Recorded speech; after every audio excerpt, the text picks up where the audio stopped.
Hey, Tyler Brown. TGP was today? Yeah. That's right. Hey, them interwebs. How's my evening? Pretty good.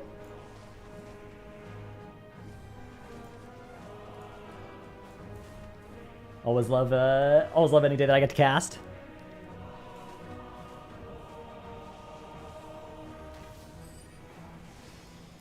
Hey, Stefano.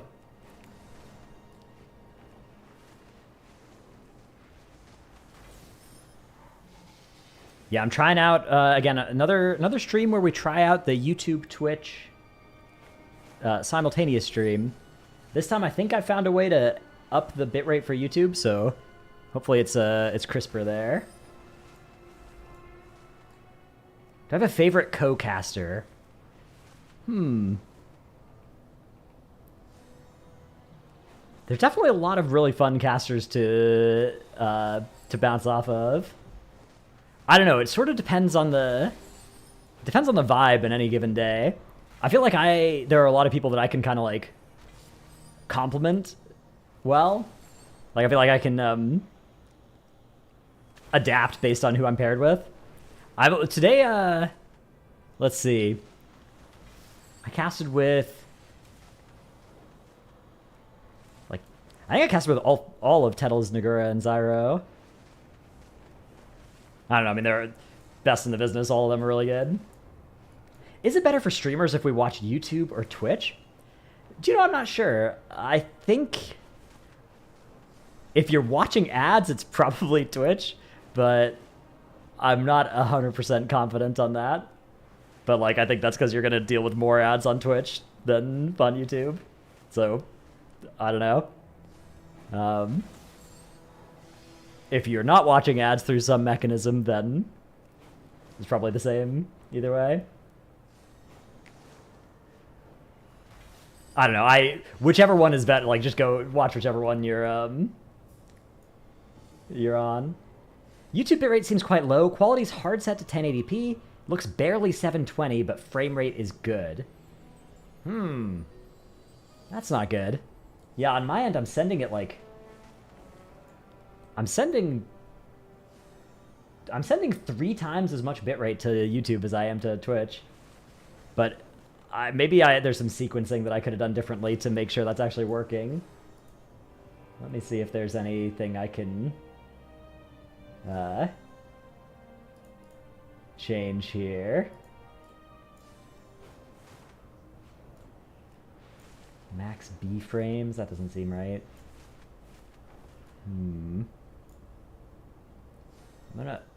Let's just see if I can handle even higher bitrate.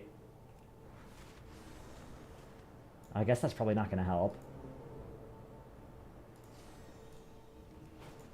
Yeah, I don't know. Okay, I'll need to look into it because it should be good. It should look good on YouTube with this bitrate.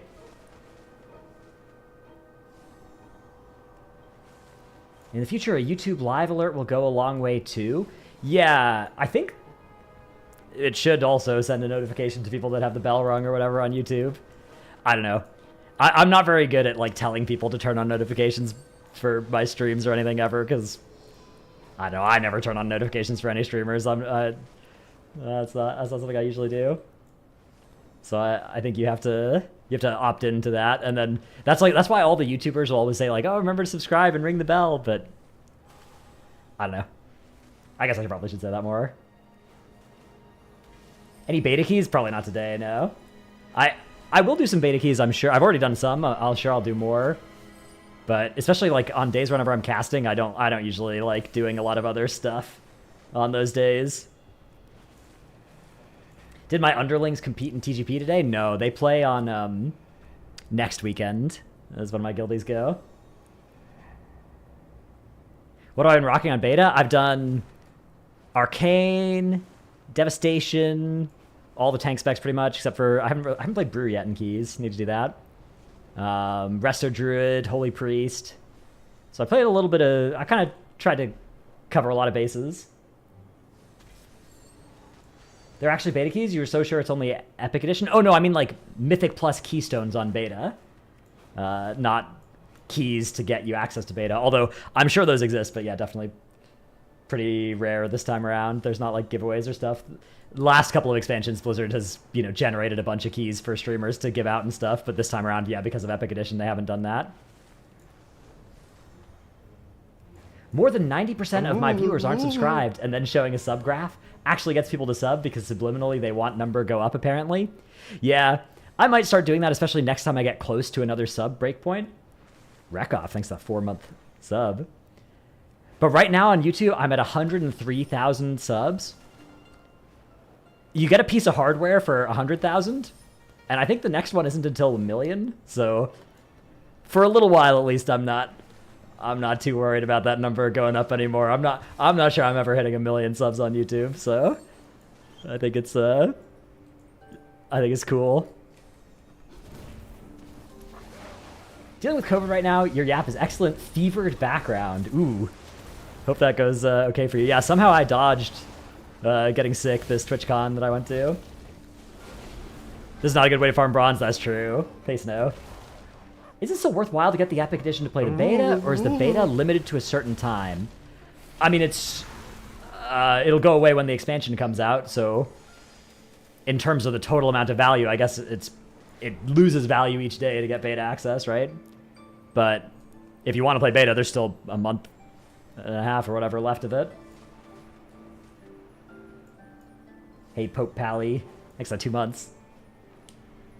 One closer to 1 mil. Oh, I meant YouTube sub, but yeah, there's one closer to 1 million, I guess, lifetime Twitch subs as well. That's probably going to also be something I would never get.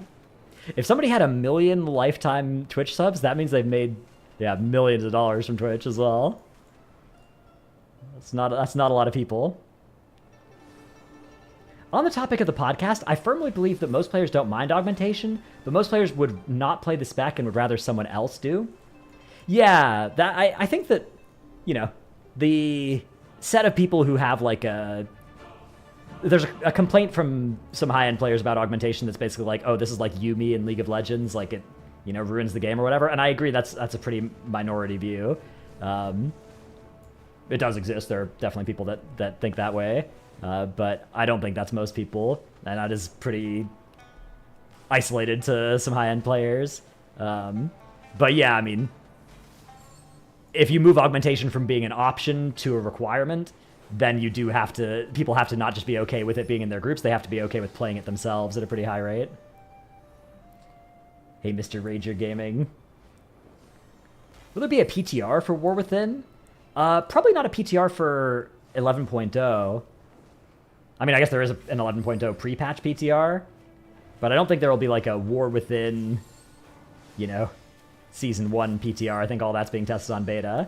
But then once we get to 11.1 and stuff, that'll be PTR tested again, not beta tested. Hey, Wellesley. What do I think about tier vendor in Emerald Dream selling 441 gloves for Mythic Fire Act token when 2 Season 3 tier is BIS for Blood DK for damage?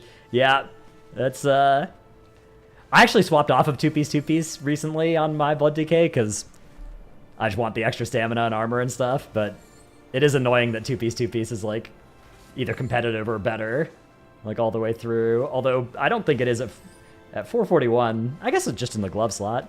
That's maybe still better. That is annoying. Great job on TGP today. Thank you. If you were hypothetically forced to play DPS Warrior for a whole tier/farm, and you had to choose between Arms and Fury, which would you pick, and why is it Arms? Arms was one of the first DPS specs I, like, fell in love with back in Legion. But then I also fell in love with Fury later that expansion, so that would be a tough choice for me if I had to just pick one. I'd pick Arms because then I would need one less item to drop for me to be full build. YouTube thumbnail is a GG WoW thumbnail. Yeah, I need to go figure out how to change that. That's another mission. Let me put that in my to-do list, actually. I have a to-do list notepad. Figure out YouTube live thumbnail. Bang. Do you think healers should have shifted towards support roles? I swear that's where they were going with HPAL Blessing of Summer. Yeah, I don't think there's a lot of healers that want to support instead of want to heal. I don't know. Like, I think if that was true, like, but I feel like healers tend to enjoy making health bar go up rather than like making people, you know, get a damage proc or get more primary stat.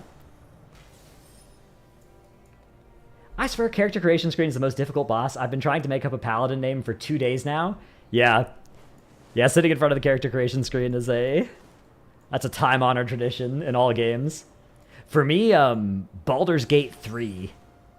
That's got to be the game I've spent the most time just on character creation for. Well, besides WoW, obviously, but, you know, relative to the amount of time I've spent playing the rest of the game. Wait, is he reading both YouTube and Twitch chat? I've never seen anyone do that before. Yeah, I've got both chats up. It's they said it couldn't be done.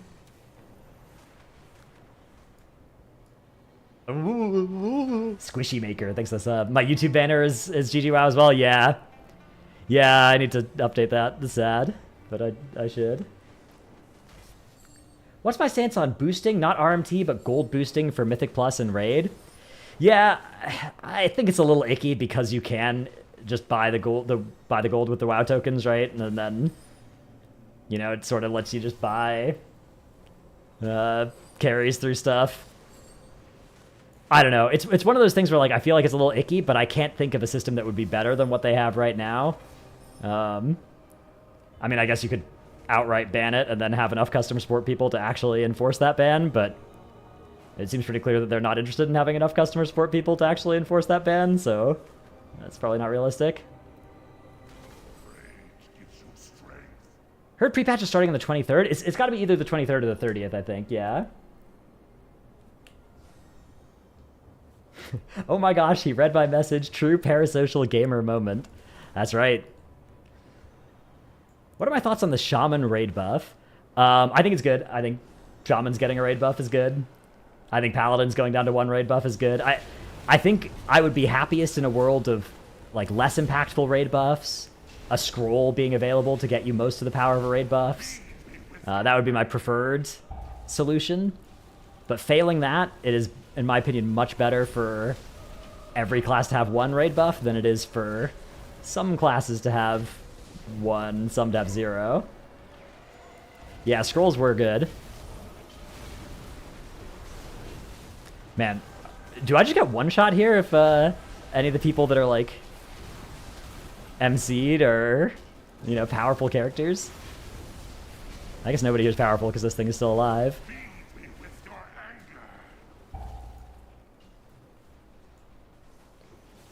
Wow, it didn't even die when it reached 10%. That's crazy.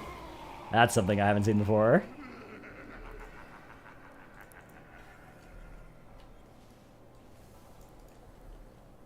Am I in TGP? I commentate for it. Yeah. Day 2 of me YouTube streaming. Yep, that's right. YouTube and Twitch. Which mounts am I missing from Remix? Mostly just the cheap ones at this point. Let's see, I have 26,000 bronze. Let's go take a look.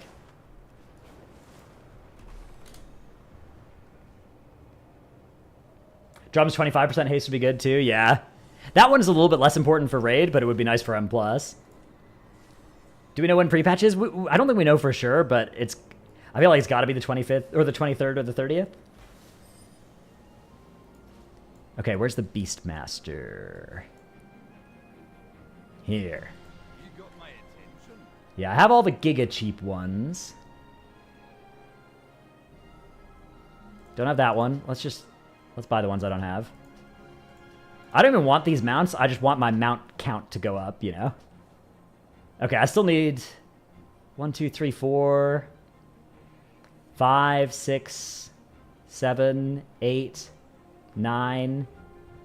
9 mounts, probably of an average price of like 20k.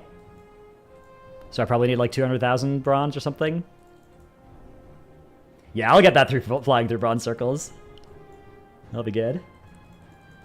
They need to let us port our remix characters for pre-patch. You want to try some of them out in live? Yeah. I think they're not going to do that. I mean, I'm pretty sure they're not going to do that, but I think it would have been nice to have a migrate button. You could just press whenever you were done with remix and you wanted to play the character. Have I ever been tempted to sit out the officially cast as MDI or TGP to instead co-stream? Not really. Like, I like doing, like, you know, officially casting stuff. casting on the like.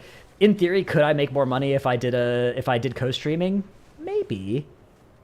Definitely possible, but I don't know. There's some amount of like, you know, clout recognition and stuff, and also I think I'm better at doing the official casting than I would be at co-streaming as well. I'll try and go on some people's co-streams though over the next couple of days during my breaks.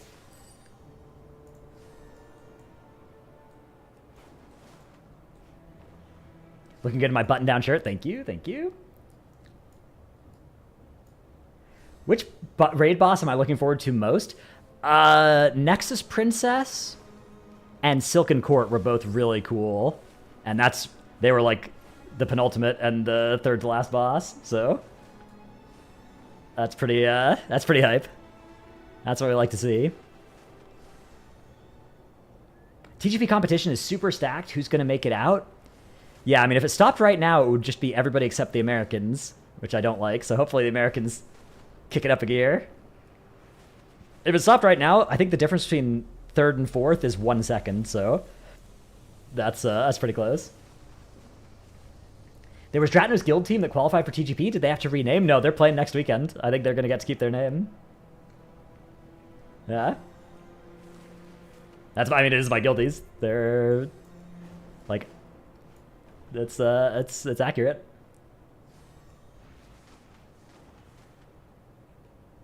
Shout out to 8 bosses in the spider raid. Ooh, that is a nice aesthetic. Hey Stacks, glad you like the videos.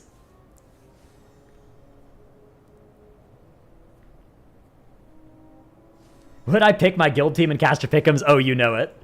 Yeah, I'll be predicting them to win. Put them in first, put Echo in second, you know. No bias here. Saw Mop Time Woo on my friends list. Knew I had to be missing the Dratno stream. That's right, this character is logged in exactly as often as my stream is active. Somebody else is stealing all the bronze that's over here usually. Usually there's one on top of each of those buildings. That is messed up. Wow, Dorky. Yeah, I'll bet them in... Actually, maybe I'll put them in second. Put Echo in third. That'll be good. YouTube looking better today? Ooh, that's nice to hear. Yeah, I'm trying to stream at, like, higher bitrate to YouTube. But... I don't know.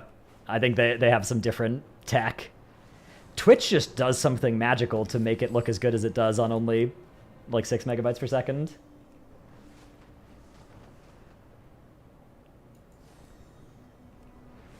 They should make a mythic-only raid buff that gives damage and healing if all specs in the raid are unique. Ooh, that's a cool idea, yeah. That's a cool cool way to do it. Although it's tough, because if you make that really strong, then it's, like, really annoying. You're just like, oh, man. I can't play with my friend because we play the same spec. And then we're like, you know, you're in a guild and it's just like, yeah, we got to make sure we don't ever have 2 people in the same spec. But then if you don't make it super strong, then it doesn't actually incentivize much, because as soon as you break it for 1 spec, you'd do it for a bunch. Unless you still have the old raid buffs as well.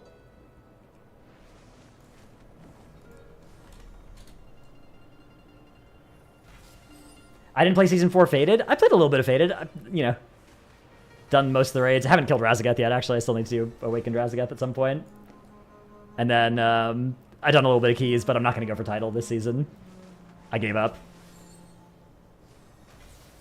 Also, I don't want to. Hey, Gam. Hey, Foos was here. Button Up Dratnos is the best Dratnos. That's right. Hey, Brian, 7777777. Can we do a Raz after PCCon for your portals? I think we're going to try and do it before. Because after PCCon is pre-patch. What's the usual rating for title? I think it's going to end up being like 3650 or something this time around. Maybe 37. Do I mainly play Shaman? Shaman's one of the specs, or one of the classes I play the least. So I wanted to learn Enhance, so I leveled as Enhance on Remix. Because I have all the classes at 70 already, so it was just a duplicate. What mechanic from a previous raid boss would I like to see make a return? I always enjoy the, like, Halandras bombs, Fire Axe seeds type mechanics. They're really hard, but it's really fun. I also always enjoy the like Star Augur / Unot Mark type mechanics. Silken Court has something like that on Mythic. That's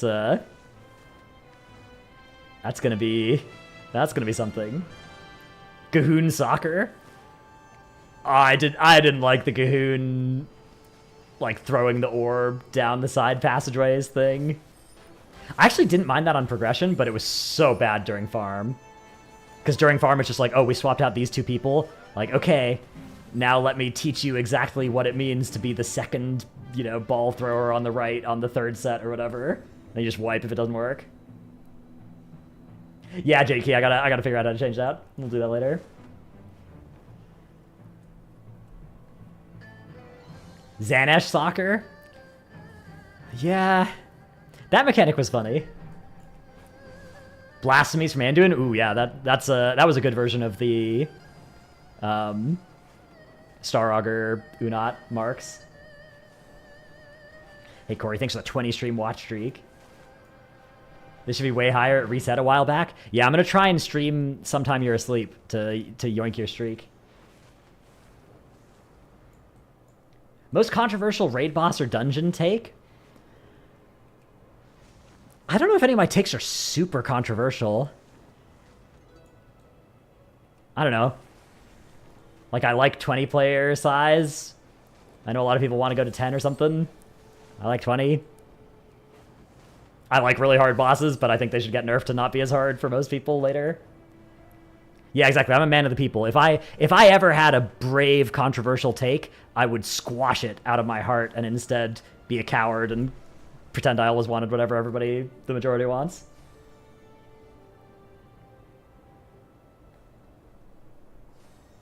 Yeah, because I want your approval more than I have any you know, principles.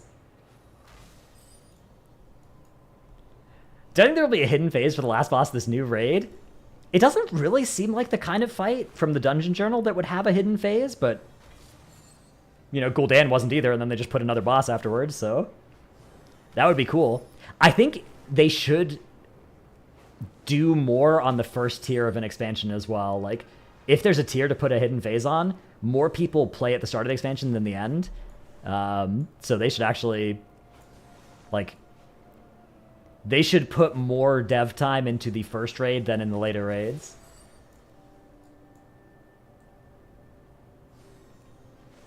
I wonder if we'll ever get a smaller raid between tiers again. So, I guess this might be a slightly controversial take as well. I mean, it's not that controversial. I think this is maybe a pretty... I think all my takes are good, but I know a lot of people disagree with me on this. Like, I loved the small raids they've done. I loved Crucible Storms. I love Trial of Valor. Like, the 5 bosses split between those 2 raids probably all make my top 10 or 20 boss fights. Incredibly high-quality fights. But I'm pretty sure Blizzard's never going to do those again, because, like, so many guilds just didn't do those raids. So, it's just, like, all this work to make content for not a lot of people. Not just on Mythic, but, like, on Heroic. There were just a lot of guilds that didn't really engage with those 2 tiers, or mini-tier things. More mega dungeons, or bring back 10-player like Kara. Yeah. Mega dungeons are definitely cool. I love the hard modes as well. I would love to see hard mode just be part of every dungeon. That would be sick. And then you could either do a +10, you know, with the timer, or you could just do the hard mode and get good gear as well, and it's untimed. What did mandatory get a penalty for? They didn't get penalized, I don't think, but they didn't take all... They were about to not have taken all their breaks in the amount of time that you're required to take your breaks in. So they had to, like, leave in the middle of a dungeon to avoid getting eliminated, basically, because it's a 5-point penalty if you don't take your breaks. So it was good that they avoided that, but it meant that they basically had to give up 30 minutes of a dungeon they were in the middle of. Which, obviously, that's unfortunate, but also, if Blizzard had... if they had been given a pass on that, that would have been worse, because then all the other teams that follow that rule would have seen that they didn't have to, and that, you know, is very important to not do that. Yeah, I mean, they're still in great shape as well. Should be a single point, not 5. Yeah, then you start running the risk of teams just actually taking 1 point for 20 minutes. I guess you would never do that. But even still, for a single point, I'm pretty sure you would hearth out the middle of the dungeon from where mandatory were, because that's just a permanent point off your score for the whole weekend. So, I don't know. I mean, even 1 point is it would probably be enough to get them to hearth out. I don't know. 20 minutes is more time than a 3 chest. Yeah, but that point is permanent, right? Like, we're not comparing it to the 20 minutes. You have to compare it to, like, what the 20 minutes are going to do on Sunday, which is not going to earn you a point at the end of the day, usually, right? Best case it is. Yeah, if it didn't last past day 1, you could take that. Maybe. Although even at the end of day 1, you're not getting much more than 1 point per 20 minutes. Wasn't the problem of Unot the short raid time? It was current and the mat items, not even real item level upgrade. Yeah, that was maybe part of it, but, you know, the more you make it like a full item level jump, like if you made a mini raid a full item level jump, you know, now we're basically just talking about a full raid tier in terms of everything except for not having some easy bosses at the front. So why not just put some easy bosses at the front, and that way there's, you know, something for everybody. That way there's enough to fill a 3-hour heroic raid night for heroic raiding guilds, right? Instead of just like a 40-minute adventure. I don't know. I think that's the best case for mini raids is like, yeah, design another cool mini raid and then just put some easy bosses in front of it, and oh, that's a raid tier. That's great. And then just design bosses of the quality of, you know, Helia and Unot and Restless Cabal and Guarm and stuff, and just stick them at the end of a tier, which that's basically what they do. If I had to guess, was mandatory cruising and vibing so hard they forgot about the break? So the rule with the break is that you have to take it between, like, you can't take it in the first or the last hour of the day. You have to take all your break in the middle 3 hours. And my guess is that they probably that probably wasn't center of their mind, something that they had to do, and or they probably thought, oh, if we're 5 minutes late on this, they'll be lenient. Which, I don't know. I think it's probably good to, if you're gonna make it a rule, you should enforce it. So I think if they hadn't done that, it would have been really awkward. But you got to enforce the rules equally. But luckily they did take their break in time, so it's all good. I want Blizzard to delete flight stones, uncap earning crests, make them account wide, and cap the amount a character can spend weekly. Thoughts? So, uncapping flight stones or removing them or whatever, yeah, I'm with you on that. I think flight stones or valor stones or whatever they are next expansion, it's like, you never feel good about earning them, except for there are some spots where you just randomly don't have enough, and that feels really bad. And then when you do actually want to farm them, there's not like easy ways to farm them that actually seem fair. It's like, oh, I could go do a key for 50 Valor Stones. I need 500. Like, that's really bad. Flight Stones, Valor Stones. They're turning them into Valor Stones next expansion. That's why I'm calling them that sometimes. So yeah, I agree with you on that. On the crest side, I think that they are very hesitant. Like, they don't want to design any system with crests whereby the best way to gear an alt is to play your main. And I think the system you proposed there would do that, so I don't think they would ever do that, because they don't want you, like, they don't want you to be like, oh, I want to roll up a mage, let me grind out all the crests on my, hunter first or whatever. But I do think that making it faster on alts or later in the patch would be a good thing to do.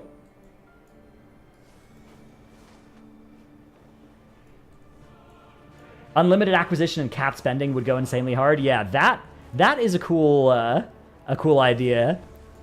That would be very nice for us, because like we spend super hardcore players or whatever spend the first 3 weeks of the expansion blasting like 100 keys into the cap, and then on the 4th week it's like, god damn it, I have to do another 8 keys to get my crest cap for the week. So unlimited acquisition and limited spending would maybe be a cool It would have the effect if we wouldn't have to do keys on the later weeks once we were done getting gear and we just needed them for crests.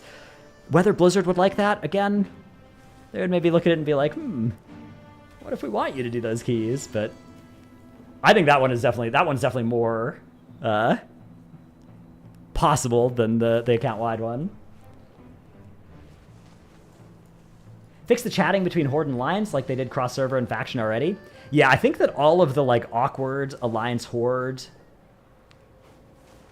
barrier stuff isn't because Blizzard wants it there anymore. It's just because the game is built on a, 600-year-old abacus that, nobody understands what different parts do from back when, it was created. So I think that all of the faction restriction stuff is, Blizzard also would like that gone. The game was designed with that as like a fundamental thing.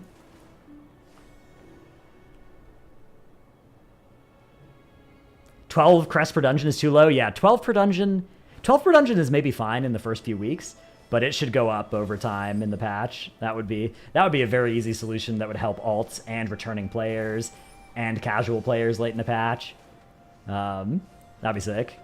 Also, losing more than half your crests for depleting is demonic. That's I will stand by that being like creating one of the worst incentives where you're looking at your keys and you're like, ooh, we just 2-chested this +9. Now we have a +11 key. Okay, let's lower that. We might wipe in the +11 and we're gonna lose a bunch of crests and like let's just do the 9 again. Instead of like, ooh, okay, let's go do the 11. That'll be fun. That'll be harder. Like that is so unfortunate that because you not only lose more than half your crest, but it's also going to take you longer. So you're losing more than that in terms of crests per hour as well. It's catastrophic. How do I feel about racials being disabled in Mythic Raid and 12+ keys? I'd be for it. Yeah, I think that'd be sick. I'd love to have characters that weren't dwarves and night elves. That would be fun. There are a lot of cool races in this game that I don't get to play that I'd like to.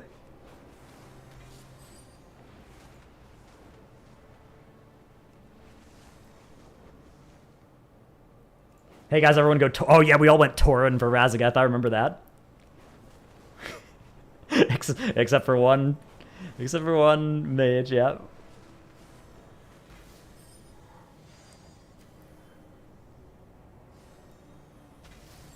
Why Tauren? Tauren had 1% nature resistance and War Stomp. War Stomp for the sparks, and also most of the damage on that fight is nature, so you basically are getting, 1% free damage reduction. That was, it was worth. Also, it's just a good damage race for a lot of people because it comes with crit damage, so, like most races, it's either good or competitive. But that's usually not that important. Like, you'd give up, when we're talking about how much damage races add, especially at the start of an expansion, we're usually talking about like fractions of a percent of your overall. It's mostly 1% DR is like way more important than that, or War Stomp to kill a bunch of sparks on Raz. Everyone's going to be Drakthir if they don't change the racials. Yeah, I suspect that what they'll do with Drakthir is they'll move one of the racials into the Evoker class tree, and then just have the other be on the race. Because I think 2 AoE stops is probably more than, they'll want the race to have, but if they keep it on that, maybe it'd compete with Dwarf and Night Elf. It'd probably still be less OP than Dwarf and Night Elf, so I don't know. My number one prediction was almost put out. They're just they're playing the long game. Have you ever heard the parable of the tortoise and the hare? That's what they're up to. Incentives for 2 chests, I think, could be abused pretty easily at lower keys. Maybe first of the week or something would be cool. I mean, yeah, there used to be incentives for 2 chesting and 3 chesting. There's a reason it's called 2 chesting and 3 chesting, because you used to get a second and a third chest when you were that far under the timer. They removed it because everybody was spending all their time in the level of key that they could 3 chest to get as much rewards as possible. And I think that's good. I didn't like... Again, when I play M+, like, I don't always want to, like, push super nosebleedy keys, but I don't want to spam +4s, 3-chesting them. That's, old +4s as well, so now that's, that'd be like a -6. Yeah. Yeah, I mean, of course, to some extent, there's always going to be, like, optimal levels to farm for different stuff, but I don't like it when it's, like, when you're playing, like, 10 key levels below what you could do, or, you know, 12 key levels below what you could do, because it's just more efficient. Test message to determine if streamer reads YouTube chat? Yeah. That's right. There's no way to know. What do I think of a tagging system like in Black Desert Online, where you copy your gear score to one other character, you untag this character, then losing access to the gear that was tagged, only one character at a time can be tagged, costs a certain currency that's moderately valuable, so it's not something that can be done infinitely. Okay, so you basically, like, lend your eye level to another character? Yeah. Interesting idea. I think that's pretty, like, antithetical to how the WoW devs look at gearing and stuff in the game. Like, much of WoW for a lot of people, and something I don't think the devs ever want to adjust too much, is I have a character, it's pretty weak, I get some gear, it gets stronger. That's like that's a gameplay loop that WoW, I think, has always done pretty well for games that are trying to accomplish that. Now, there are definitely a lot of players for whom that's not fun. There are a lot of players for whom they would just love to, you know, have a Tournament Realm style template character, right? And I think of the ways to kind of compromise on that, that's a pretty cool way of doing it. But I do think that is just not something that the devs are, you know, interested in changing about the game, really. Beyond the, like, I think the Warbound until equipped gear is the biggest swing in that direction that the devs are taking. And I think even that represents, like, a pretty radical step for them. If they had permanent Tournament Realm, you'd swap immediately. Yeah, a lot of people would. A lot of players would. And then I think a lot of people also would, and then would kind of realize they weren't having more fun. But there would also be a lot of people who would just genuinely would have more fun there. Like JB is a good example, I think, of somebody for that would just be, you know, life would be way better if it was just all his TR stuff. Woo gear, say woo gear. Yeah, woo gear. Exactly. What's the difference between account bound and warbound? Not a huge amount difference, except the warbound gear can't be transferred again. Like, once you put it on one character, it binds that character. So it's pretty similar to account bound gear, except not like you don't have the thing that you had with heirlooms where it's like you juggle them between characters. It's just you send it to one character and then that's the character it's on. I tested Guardian. Yeah, I played Lunar Bear in the last round of testing. Do I know if two connected accounts will be able to have characters in the same warband? I think they answered that question at some point, but I forget what the answer is, I'm afraid. Could I give a quick rundown on streaming setup? Like what kind of hardware, software, plugins I use specifically for streaming? Yeah, I have a... Let's see. Let me pop open my DX Diag. I have an i9 11900 CPU. I have a 3090 GPU. I stream with OBS. I stream... Whenever I'm streaming WoW, I stream with the GPU, like, encoding. Yeah, my PC was very good when I got it in 4 years ago now or whatever. Now it's, you know, it's good. And then to stream simultaneously to YouTube and Twitch, there's a, like, Japanese extension that you can get for OBS and then configure and stuff so that you can stream to two places at once. Meanwhile, you're still rocking a 1080. Aberrus. In Aberrus, during the Race to World First, the PC that I had at the venue was I was rating on a 1060. That was a good time. How's performance in general? Mine's been terrible in Dragonflight. Mine's been pretty good, but my PC is, like, overpowered for WoW.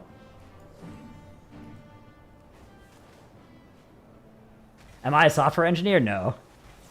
No, I'm, I did take a little bit of computer science in college, but I fled to not computer science. I fled to political science instead, a much more useful degree. Do you think Echo can bounce back in next MDI? Oh, yeah, I think Echo will be very strong in this TGP even. How many bronze do I have from flying? I think about 150,000 so far. Are the guys that make macros software engineers? A lot of them. Or you mean WeakAuras and stuff, add-ons? Yeah, a lot of them are.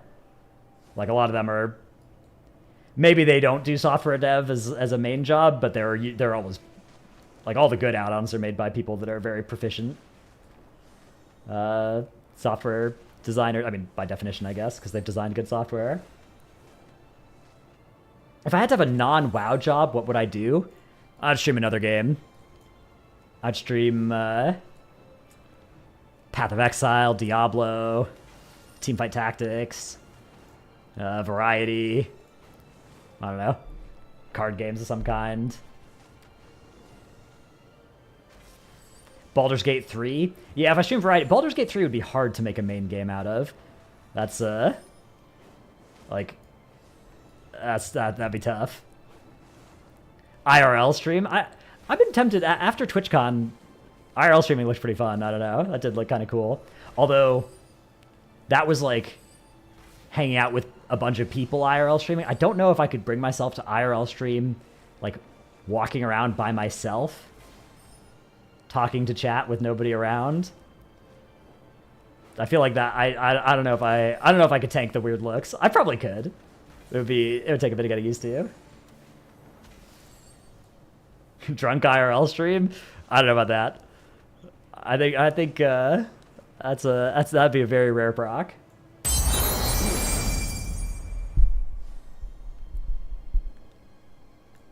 What on earth? Arvidian. Thank you for the 100 gift subs. I think that might be the most gift subs I've ever received at one time. That's pretty cool. Thank you very much. That's made my day. Thank you very much. Bro, what? I know. That's crazy. Did Hopeful get a sub? Oh, no. No way. Alright, well, day's ruined again.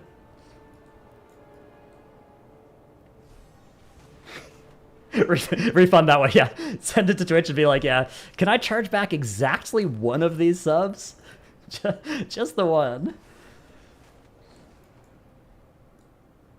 Hopefully needs a subscription to a break timer app. Yeah, that's right. That's right. Is there any way to see your gear or talents from TGP when it's not live? I don't think there's a good way to, no. A cooking stream, maybe? I did... When I had a HelloFresh thing, I did a little bit of cooking on... It wasn't on stream. I recorded myself cooking and then watched the VOD on stream. Yeah. Because I couldn't... I don't know. That just was the easiest way. I'm welcome. First time chat as well. What a Chad maneuver. Gift 100 subs. Then chat for the first time. Incredible. I'm in awe. Yeah. Not even subbed. Yeah, that's right. That's people call me man of the people, but that's a real person of the people there.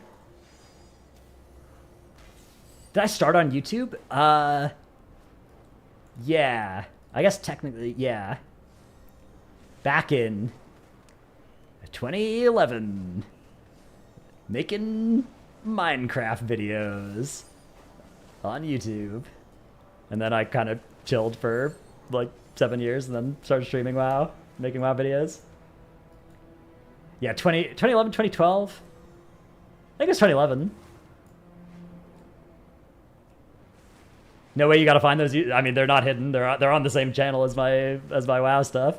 Once every Race to World First event that I've ever casted, randomly on, you know, whenever I'm talking to people on stream or whatever, they'll just play one of my old videos at me and embarrass me.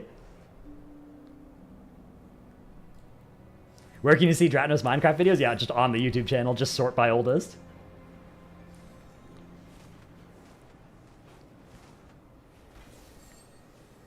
There were comments like 8 years ago asking when I'd make the next episode. Yeah. Yeah, I did kind of disappear off the face of the earth for a few years there when I was in college. Minecraft caster? Minecraft was cool. I don't know. My experience with Minecraft these days is play it for a couple days with my guild once per expansion. Yeah. Every time you play for a little bit less as well. You know? It's like a tiny bit of your soul is a little bit more jaded each time. You spend a little bit less. And one day there's just nothing left. Minecraft Ratner's voice is insane. Yeah, so here's the thing. My voice used to sound... I used to have like a moderate British accent because my parents are both British. And so I inherited like a decent amount of that from them. And then I, you know, went to college and was surrounded by a bunch of Americans mostly, and the accent mostly despawned. Which is good. Tea drinker, I have never willingly drank tea. I would never do that. Let's not be ridiculous here. Incredible Dratnos lore, yeah. Drinks with pinky out. I would drink things with pinky out. That's just sophisticated. That's just, you know, nice little drink of soda. Don't mind if I do. Can I turn the British accent on? I can do a variety of extremely offensive accents from all around the British Isles, yes. But I don't like doing them on command. I like doing them when the situation calls for them. Yeah, I can do Scottish. I can do Welsh. I practiced my Welsh one on a Welsh guy at TwitchCon for a while. Nearly got beat up. Didn't quite get beat up, but I deserve to get beat up. I can do Irish. That one is... that one's probably the worst. That was probably the worst of them. Okay, Mage's accent's your favorite? Yeah, that's just like London, right? Can I do French accent? I can do a French accent that is so bad that you would then be shocked to learn that I can speak some French. Yeah. I did a French accent so bad in like high school or whatever that then, yeah, I surprisingly then I surprised people by then actually understanding a decent amount of French.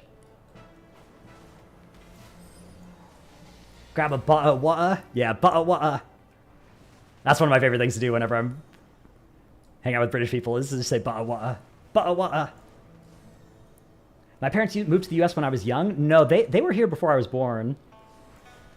But they retained their very British accents for most of my childhood.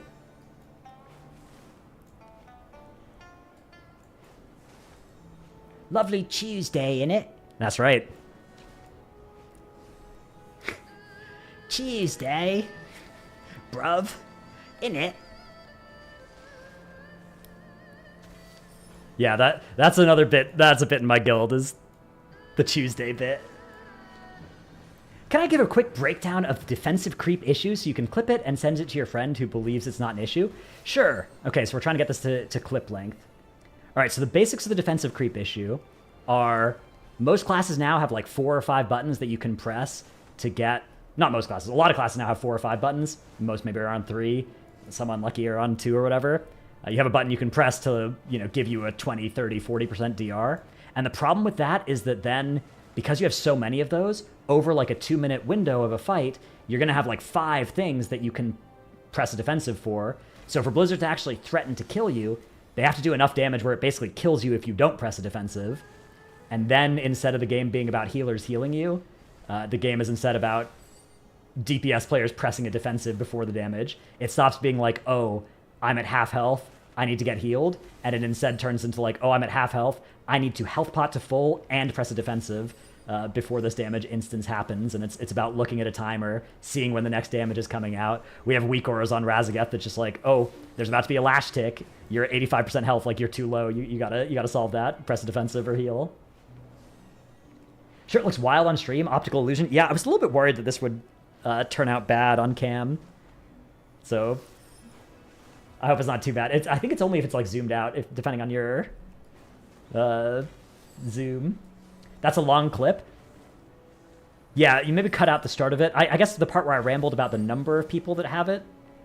I was trying not to ramble, and that immediately failed.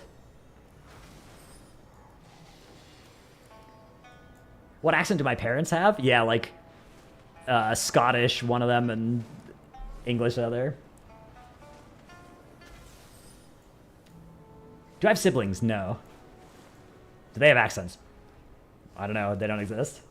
I guess I probably didn't need to answer the second question after I answered the first one, huh?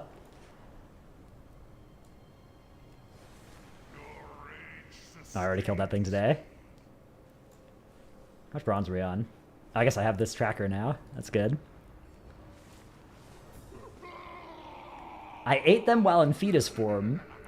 I guess maybe. I don't know. Would you know? Like, is that something that you'd know about? If that happened?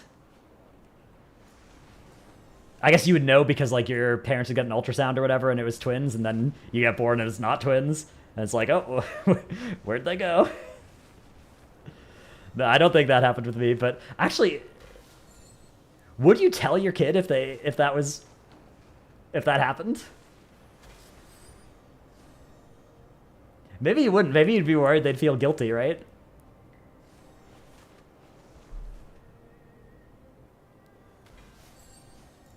Took a weird turn?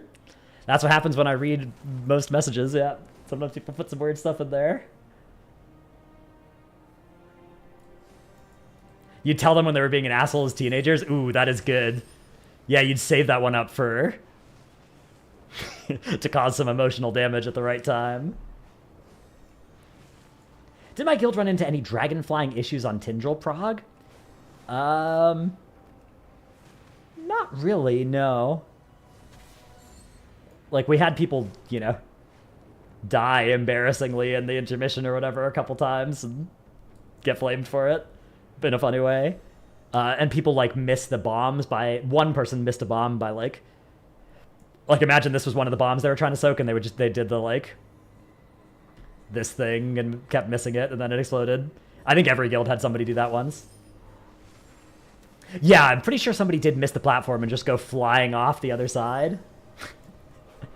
That was a good fight. But I don't think we had any, like, persistent bugs or anything with it.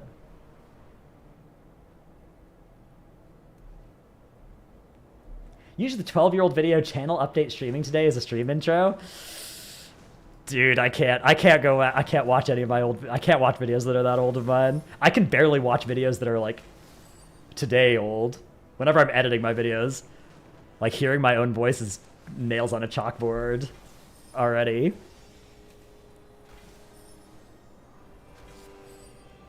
This is a sleeper OP area. There's a lot of bronze in this building.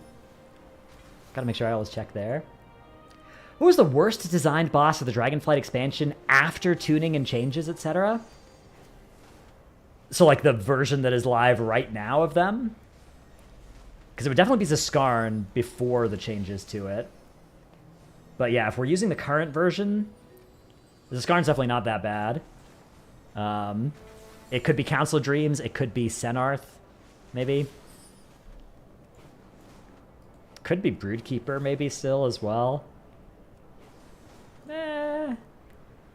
Broodkeeper's not that bad. I don't know. Broodkeeper's annoying because you just miss one egg and it's, like, over. Yeah, Council of Dreams, I think, is a good answer.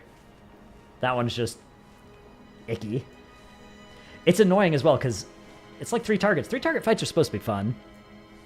Those are supposed to be good times. Am I going to stream any of Civ 7 when it finally comes out? Possibly. Here's the thing with Civ. Civ 5 and Civ 6 were both, like, beans when they came out, right? I guess Civ 5 was maybe a little bit better on launch, but Civ 6, it took Civ 6, like, 4 years to be playably, like, decent, right?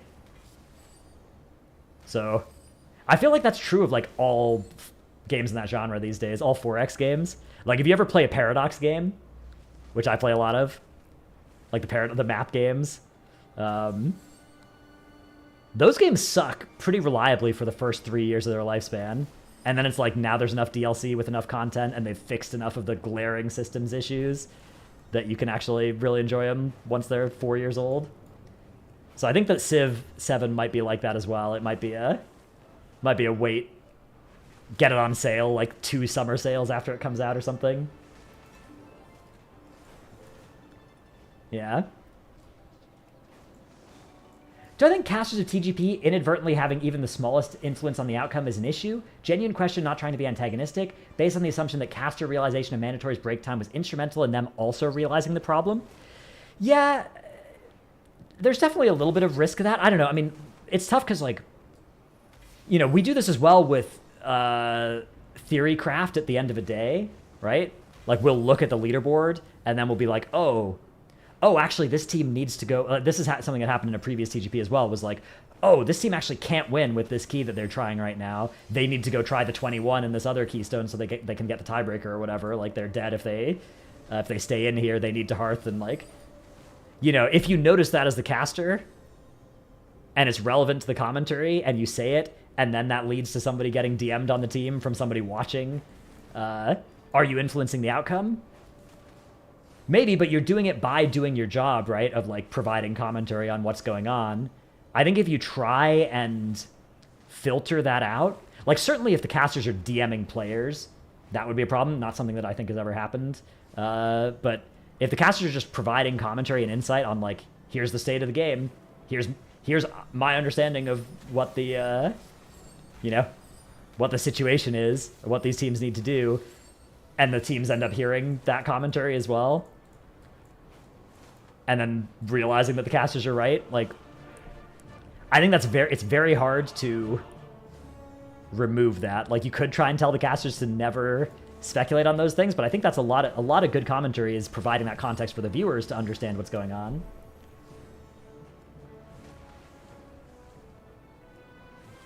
Yeah, it's definitely tricky, but it's like, if, you know, because the casters can be wrong about that kind of stuff as well. It happens too. That's there's been many an occasion throughout sports and esports history where casters are just, like, rambling on about how you know, they should be throwing the ball, not running it or whatever, and the coach disagrees, and, like, I don't know who's to say. Yeah, I mean, if you got them sequestered so that they were at a LAN or something and didn't have access to the outdoor world and had noise canceling headphones on, like, would the competitive integrity be higher? Yeah. But is it unfair as it is right now? No, I don't think so, because it is, like, kind of equal opportunity for all teams, right?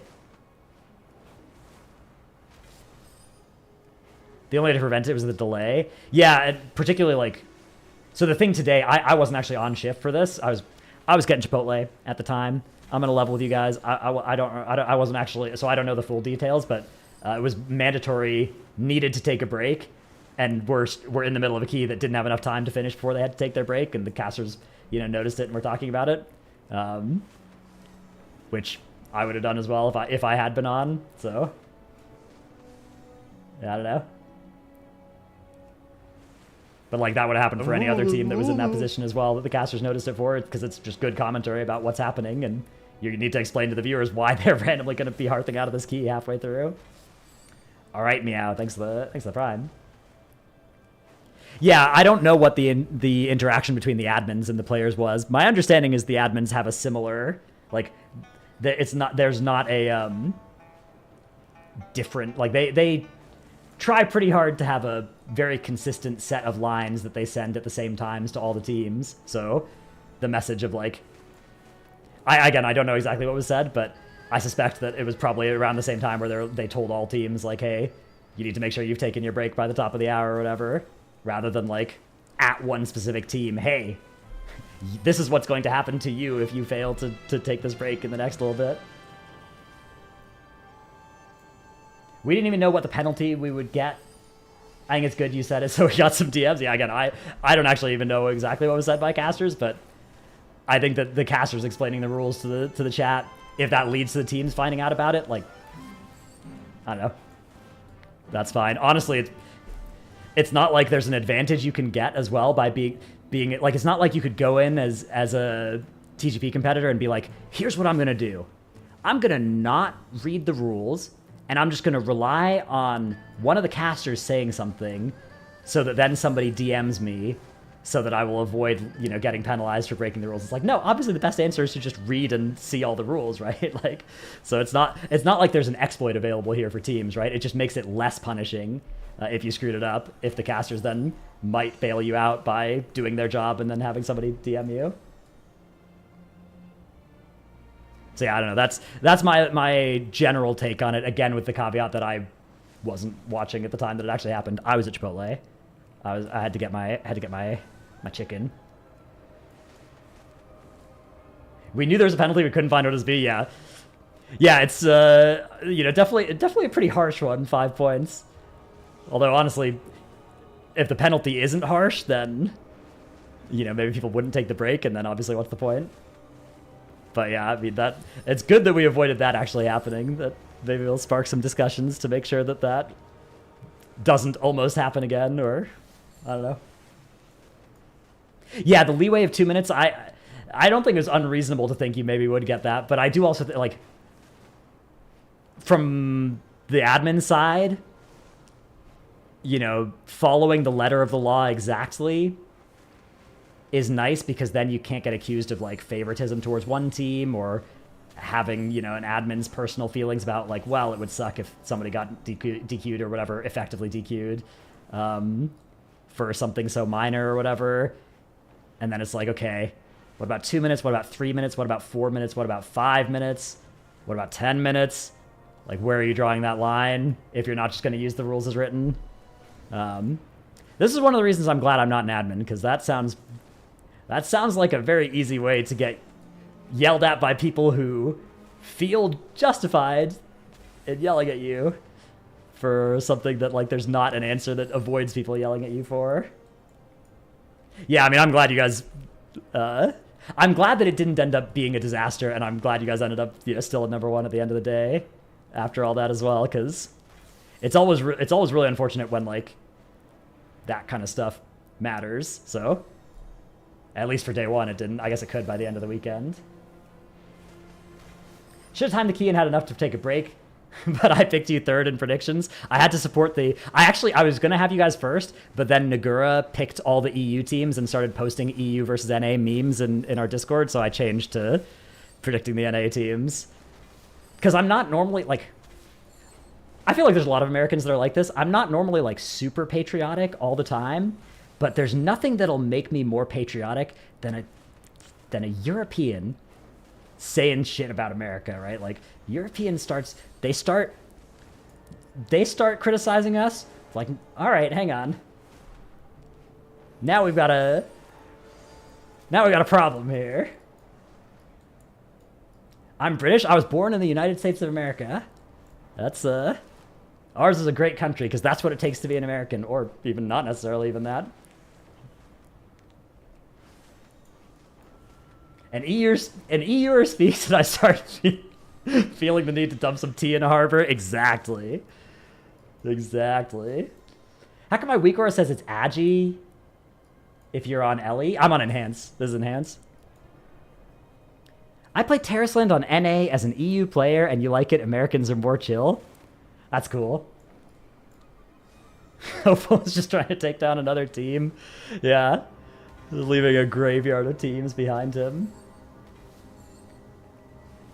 Time to start reminding people who's been to the moon and who hasn't. Yeah, I mean, I haven't been to the moon. It is always fun. It's always fun flexing the accomplishments of, like, random people from the same country as you that were born 70 years ago versus other people from other countries, as if that has anything to do with me. But again, it sounds silly thinking about it now. As soon as a European opens their mouth and starts saying stuff, I'm right there with you. Get him. No one's been to the moon. It was all fake. Oh, I see. I forgot. Inches USA, miles USA, cups USA. Oh, no USA emote here. Awkward. Yeah. What's the USA? Is that a 7TV one?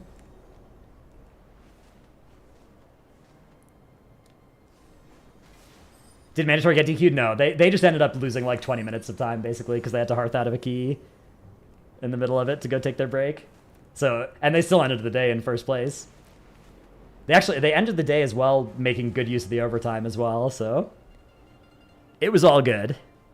They were, it ended up not really costing them much. At most, it cost them 1 key worth of time. J Media 1, thanks to the Prime. Who gifted Hopeful? Yeah, somebody gifted 100 subs. Arvidian.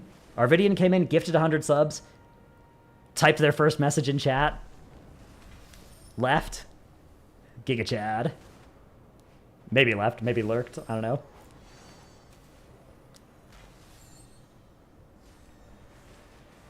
Ain't no moon, cause ain't no space. Ain't no curve, cause Earth is flat. Oh, I see. At least the badge says F, that's true. You were worried about Pedro's? Yeah.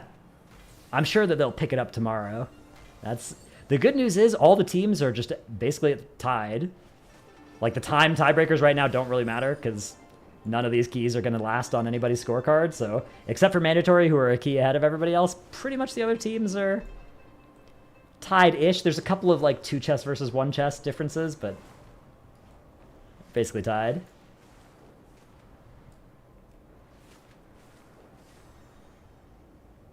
Patriots just keeping their big tech secret. Hey, and tomorrow also, we're getting 2 new dungeons instead of 1, so the odds of there being like a curveball of some kind in there, I don't know, I guess there's not that much that can be a curveball because it's just 2 of the remaining 5 dungeons plus some affixes. The affixes that could really impact things are like Bullstring and Sanguine if that's on them, and I guess whether it's Tyrant or Fort. Yeah, Sanguine keys are, I think, the biggest curveball. There is already 1 Sanguine in the first 3, but there have been double Sanguine weekends before. I don't know, we'll see. You're still here? Yo. Yeah, I usually lurk whenever I'm watching streams. I usually don't type. I'm usually just hanging out. I will type in like my friends' streams only. I'll never if I'm hanging out in like any other stream, I don't like typing in people's streams and then people adding me. I don't like doing that unless I know the streamer that I'm doing it in their chat, because I just don't want people to like, I don't want to take over or feel like I'm like, you know, like griefing the chat or whatever if I do that. I type when there's shit to talk, yeah. Well, I type in your chat because we're buddies, and also I like derailing your chat, but you know, so if I'm watching just some streamer that doesn't know me, I'm not gonna try and type in their chat and then, yeah, get people adding me. See in Max's chat sometimes, yeah, because again, me and Max are, you know, buddies. Yeah, Dorky's chat's easy. You just go in there and then you turn on Dorky's stream, you wait like 30 seconds, he's gonna do something stupid, then you type lol.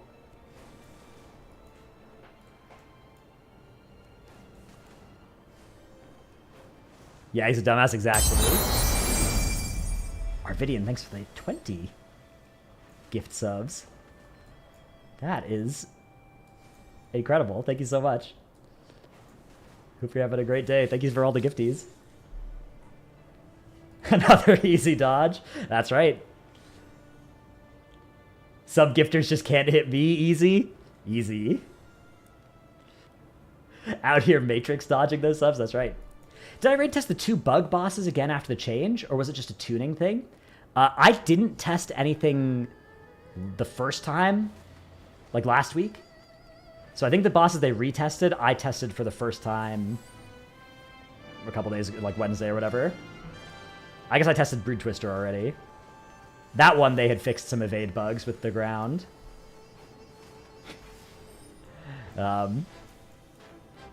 Yeah. So I hadn't tested Silken Court or Sikran before.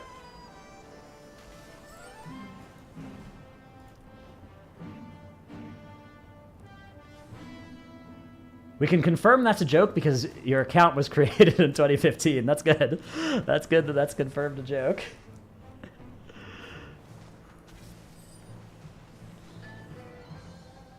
Real talk. Are delves as bad as they look? Looks like someone decided to revive Withered Training. First of all, you're never going to get me to say bad things about Withered Training. Withered Training was fun. I liked that. Delves are pretty different than Withered Training, though. They're kind of more like... I want to say they're kind of more like... maybe like follower dungeons, almost. Like that kind of vibe. Yeah.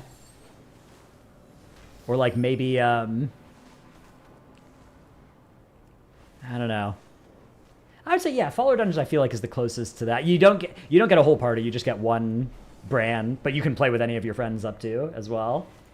Yeah, they're kind of scenario. They're a little bit less structured than scenarios though. Like they're not multi-phase usually. It's just walk through the place.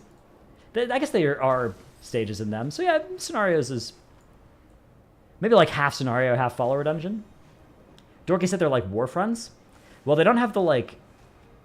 You don't queue with people, unless you don't queue into people. You can play with your friends up to 5, but it's not like big group thing.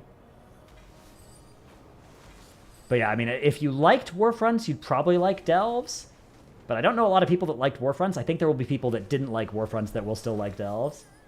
It's just, yeah, Sniff and Seeking. They're kind of... Sniff and Seeking was a little bit more like... That was a little quicker and a little bit more kind of like puzzle. And a little bit less like fighting a bunch of mobs. Which is... Delves are kind of, fight a bunch of mobs. There's maybe like one meta mechanic for the Delve that you kind of have to worry about, which is like, oh, make sure you keep refreshing your candle and don't let the darkness get you. Or like, oh, you're underwater, but you can't swim, and make sure you keep your breath up. Like, there you kind of have one big thing like that to worry about, and then you fight mobs, and it's like, oh, this one has a frontal type thing. Dodge that. And then depending on the level of Delve you're doing, you may not have to dodge it, but if you're trying to do the tier 8 higher Delves, you probably do. Yeah, they're not really...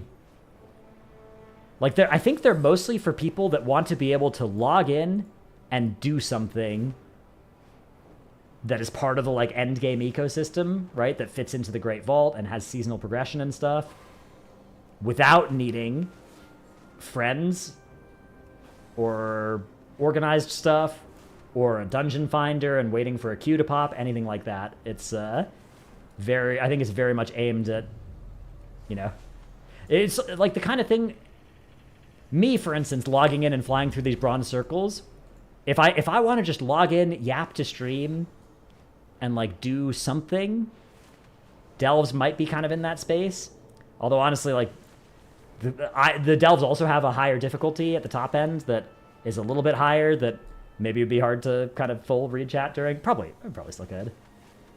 But I feel like it kind of caps out at, mid-tier heroic boss difficulty. Or like +5 key type difficulty. And it caps out at rewards, easier than that, I would say. Aimed at people with lives? Yeah. I think that's the goal. And the crucial thing is, you can do them with your friends, but you don't have to, right? You can play with 2 people, you can play with 1 person, you can play with 4 people. It's whatever party size you want up to 5. So... I think that's a strong selling point for it. I am a little skeptical of the gameplay itself. Like, I kind of feel like the diversity of what mobs do is it's still pretty boring, but that might be the easiest of those things to fix over the beta cycle. I haven't tested them in like a month as well, so that might be changed from last time. Anywhere you can watch the TGP replay? Let me check. Let's see if it's up.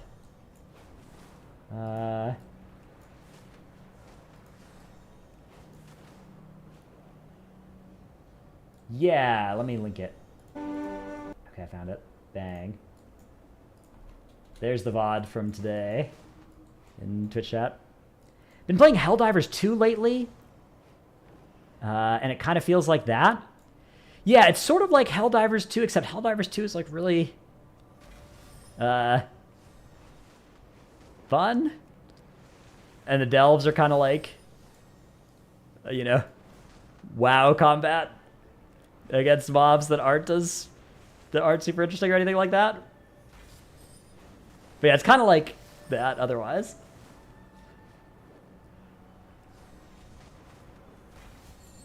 Yeah, I'm never talking so much about difficulty. It's just like interestingness was kind of low for a lot of the enemies. A lot of the enemies just didn't seem to like the. Here's what I'll say is, you guys know Plunderstorm?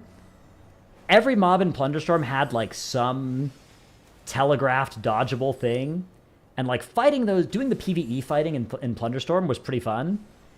The Delve mobs, it's kind of like maybe 60% of them just auto attack you, and then like 20% of them do a frontal that does a lot of damage on the higher tiers and you have to dodge, and then 20% of them have some kind of like interrupt, or they shoot you or something. That they do kind of other stuff like that.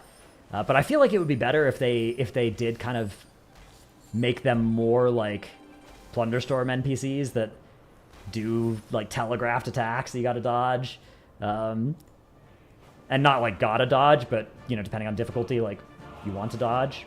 Maybe you get a stacking buff for each one that you dodge. Like, you guys remember this expansion, there was a Will of the Emperor that would do its like 5 attack combo, and if you dodge the whole thing, you could mess it up. That was always fun for me. I feel like that could be a fun type of guy to put in Delves. Is self-healing a big issue in Delves? It was when I first tested it. I don't know if they fixed it yet, but it definitely felt bad to be on a non-self-healer. Like playing Arcane Mage in it felt like, oh, I got a kite aggressively, and then you play like a tank or a Havoc Demon Hunter or Windwalker or something, and you don't feel that at all.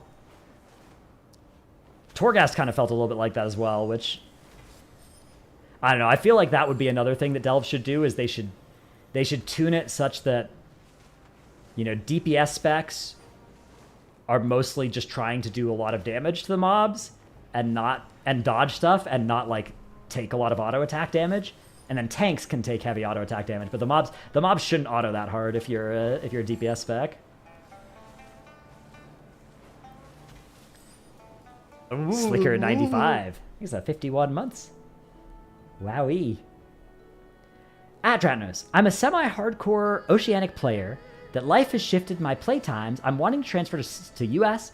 We'll be on 150 to 180. How imperative do I think ping is for performance? It's very stable and consistent. I just don't want to invest in moving characters over to find it's not doable. I raid for the past like 4 tiers.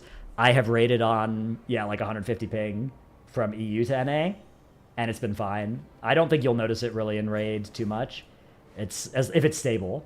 Like, stable is the big thing. You'd notice it in PvP, but if you're PvEing, 150 ping I don't think will be... I don't think that would be... That's not a problem for me. If your brain is better than mine and your reflexes are better than mine, you'd maybe notice it more, but honestly, I barely notice it. Yeah, fire is maybe a spec that you'd have some difficulties on as well. Not to a self-plug, but I filmed me killing an 11 Delve boss on a Frost Mage, and it was quite rough. Yeah, I mean, the tier 11 ones I don't mind being hard. It's just I would rather the difficulty not be kiting and, like, trying to deal with heavy incoming auto attack damage on specs that aren't designed to take auto attacks, like range DPS.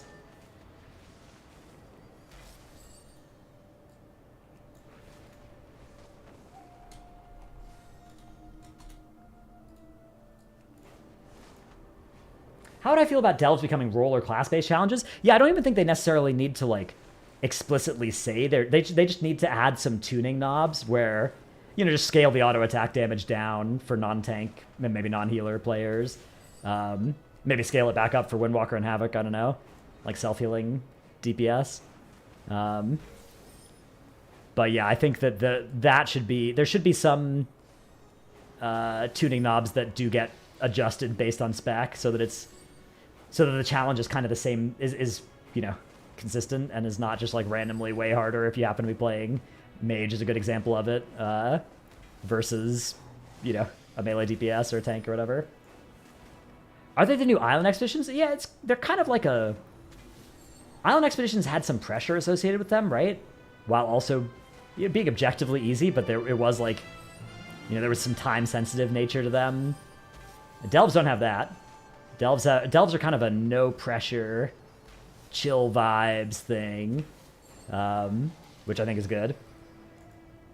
But yeah, they're definitely occupying a similar space to Island Expeditions, except for not being required for anybody who doesn't want to do them to do. Like, if you're capable of doing heroic raid bosses or +5 keys, you're not getting anything out of delves that you can't get out of keys or raids. So that to me is a big differentiator between it and, say, Island Expeditions or Torghast, right? Is you had to do a bunch of Torghast even if you didn't want to for the first month of every patch because you needed your soul debris. If it turns into something where it's like, hey, this isn't for me, I don't have to do it, that is so much better than, hey, this isn't for me and I have to do it, right? Yeah, if you want the mount, you have to do it, but, that's fine. Completion. If you want mounts, you always have to do stuff that the mount drops from, right? Like, there's a lot of stuff I did to get Tyvan that it would have been really bad for the game if you needed to do that for power. The rewards seem weak. I mean, I think the rewards are pretty compelling. Honestly, for me, on an alt, like I can get an alt up to, I can get an alt into heroic raid gear by just filling my vault with delves every week on it. There are definitely going to be characters that I do that on. That's going to be much easier than ratting my way into keys for the first bit of gearing. And there's really cool cosmetic track, and also a you get some currency that lets you buy some warbound gear as well from it too. So I don't know. I mean, they're definitely not like insane rewards that make you feel obligated to go do it, but I think that's a plus, not a minus. Like when they make it like Torghast, where it's like, yep, every single player needs the currency that comes from here. That's bad.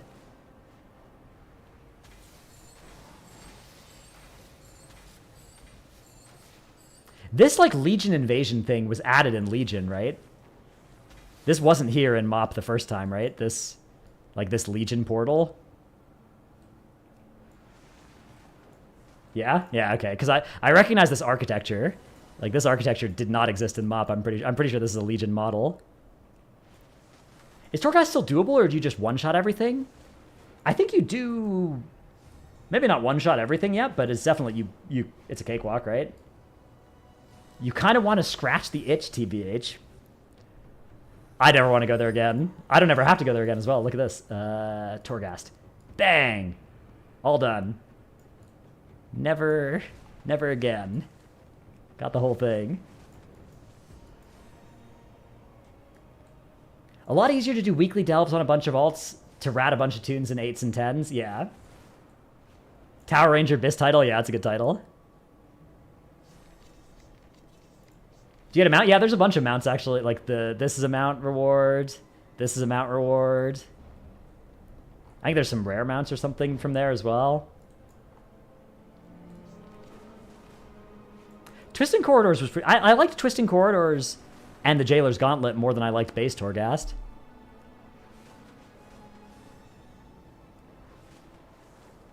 Get ready for Torghast Remix next Season 4. Infinite Torghast. Imagine Infinite Torghast. You just start your character at level 1, and you just level it through an endless Torghast. Thousands of floors long. Infinite amounts of floors long. You'd love that, TVH? Honestly, that sounds like the best thing they could do with Torghast. That sounds better than what they did with Torghast, for real. Like, if Torghast was just a way to level guys, that could be kind of fun. That might be fun. Wasn't that how it originally was? No, not really. It wasn't really a leveling thing ever. It was different on beta, but on beta they just kept adjusting like the difficulty, whether there was a time limit, whether there was a death limit. Those were variables they kept adjusting every beta build.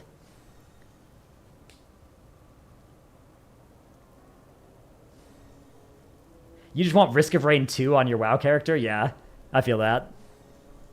I love roguelikes. I think roguelike is that's a great game, a great genre. It's just very hard to put that in WoW. Oh yeah, some of the powers: Vivify, Acid Rain. If you were a demon hunter and you had the right conduit, you could just get infinitely ramping Immo aura. That was pretty silly.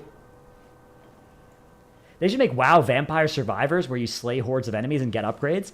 I'm pretty sure that some of the files that got data mined had Vampire Survivors in their names. That might have been a red herring, but it might also have been one of the things the experimental team was working on at some point, or is still working on. Because I think people were suspecting that was what Plunderstorm was going to be, and then ended up being pretty different. But I don't know. If you told me the experimental team is working on 5 things and none of them are Vampire Survivor modes, I'd be shocked. Like, I think that's a very obvious thing to add to WoW.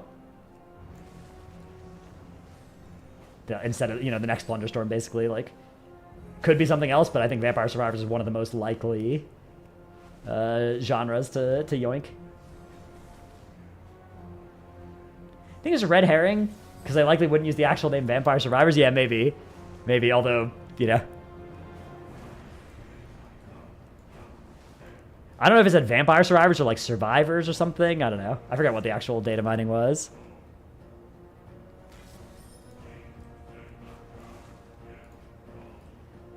Yeah, I saw League had that mode as well. What am I leveling first in War Within? I'm just going to level all the tanks. I don't know what pace I'll do it. I'm going to try and get them all done during early access. I don't know if that's feasible.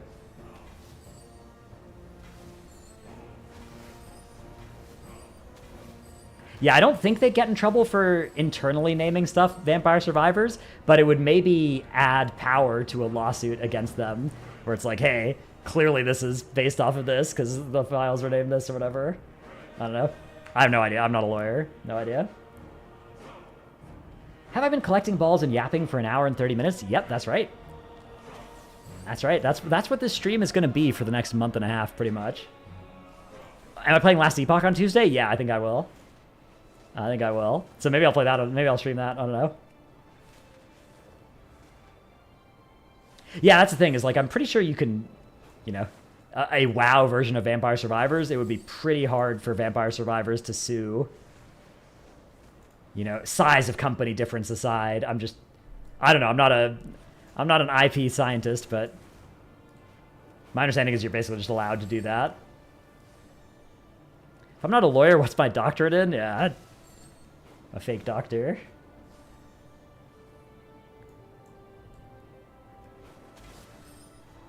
Last Epoch in Tuesday, into PoE end of month, into War Within 1 month after. Yeah, that's a good time. Good time to be a gamer. That's always a good time to be a gamer.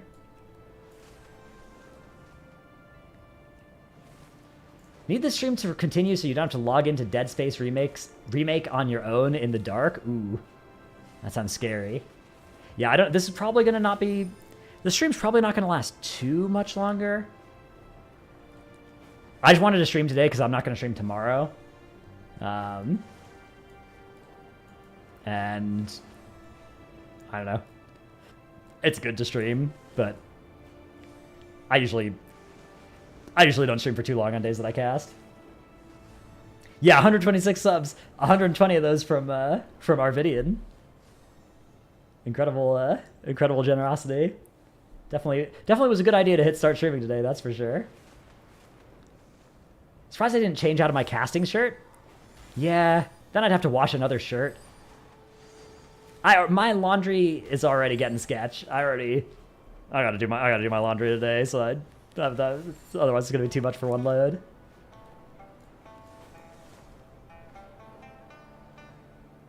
Do you think Blizzard will ever consider making a WoW 2 and giving us a new engine? I'm sure they thought about it. I don't think they'll do that unless they... I'm sure that they would do it if they thought it was gonna, work. Like, if they thought it would capture a new audience with a high % chance success rate. I'm sure they'd go for it, but I don't know. It's risky, right? It's a risky thing to do.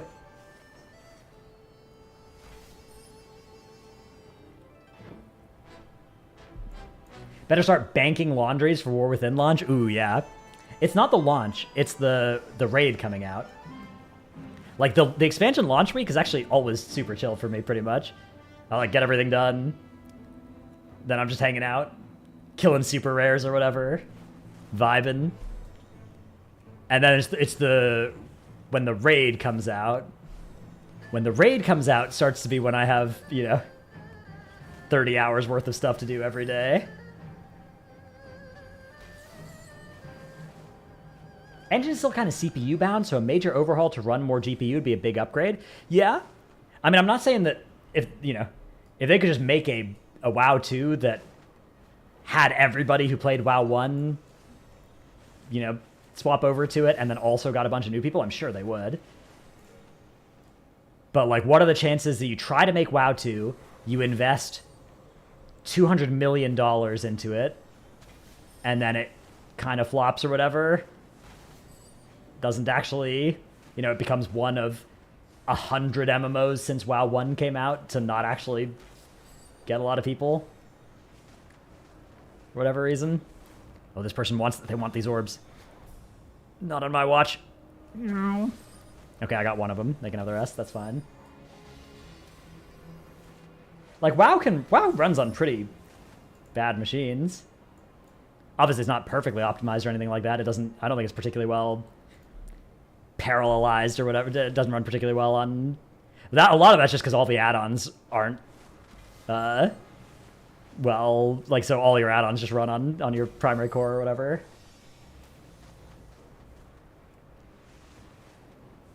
A lot of that's not, I don't think, easy for Blizzard to change on as long as they have add-ons.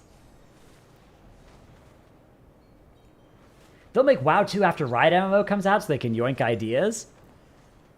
Well, Riot MMO is question mark years in the future, where question mark might be never. Like the Riot MMO, they basically said, yeah, we spent 2 years working on this. We looked at it.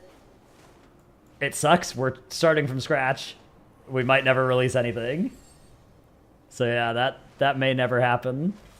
And then if it does come out, if the Riot MMO does come out, is revolutionary, does a bunch of cool new stuff, then if Blizzard started work then trying to yoink, it would be another 10 years or whatever until that was ready, right? The only way I see WoW 2.0 is if it starts over and goes cross-platform. Yeah, if there was an MMO, like if WoW 2 was PC, Xbox, good mobile port somehow,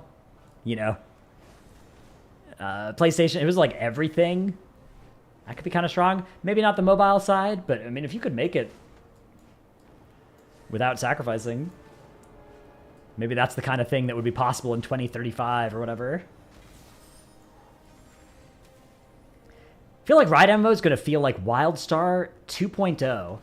How so? Like, just the vibe? I always thought WildStar was a good game. I don't know.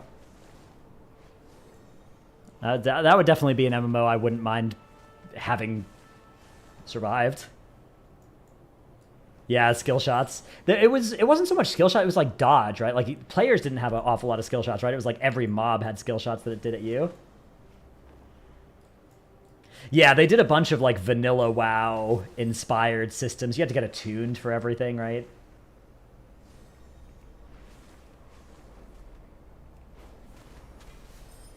Rip Archage? I never played that one.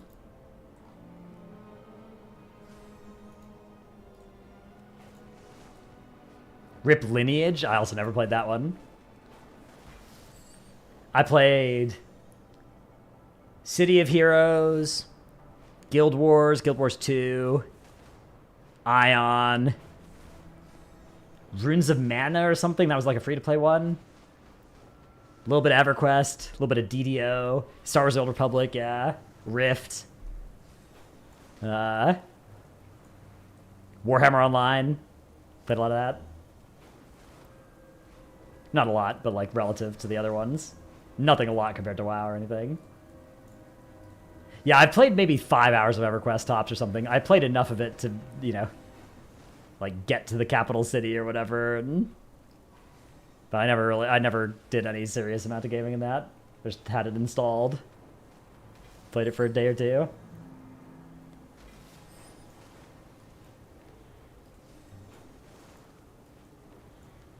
WoW with all those WoW killers, if you come for the king, you better not miss. I mean, there are games that have, launched since WoW and exist. Like Guild Wars 2, for instance, that game's still going. You don't have to kill WoW to be good, but if you make killing WoW your win condition, like the only way that your game will work, then yeah, that's not smart. That doesn't work. How was TGP today? TLDR? It was very good. Yeah, the teams are all tied except for Mandatory are in the lead by a point, but they're all the other teams are at the same point threshold. So it's gonna be a photo finish tomorrow and the next day.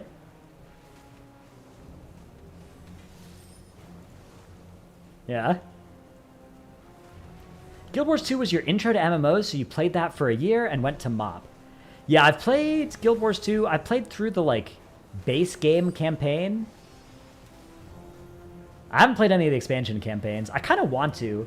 I want to play End of Dragons campaign, because I liked Guild Wars Factions, and that's, like, set in the same continent.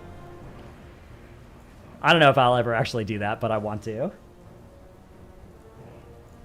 I'm not connecting remix transmogs. I'm going for the mounts first, but I'm not really going that hard for them. I'm just getting as much bronze as I get from flying through the bronze circles, and then I'll get them. But yeah, I want the mounts, and then I'll get the mogs. I did get the Dark Shaman, the Korkron Dark Shaman mog, and the Shadow Pan mog. I got those because those were really cool. The other ones, I'll get them if I have extra after I get all the mounts.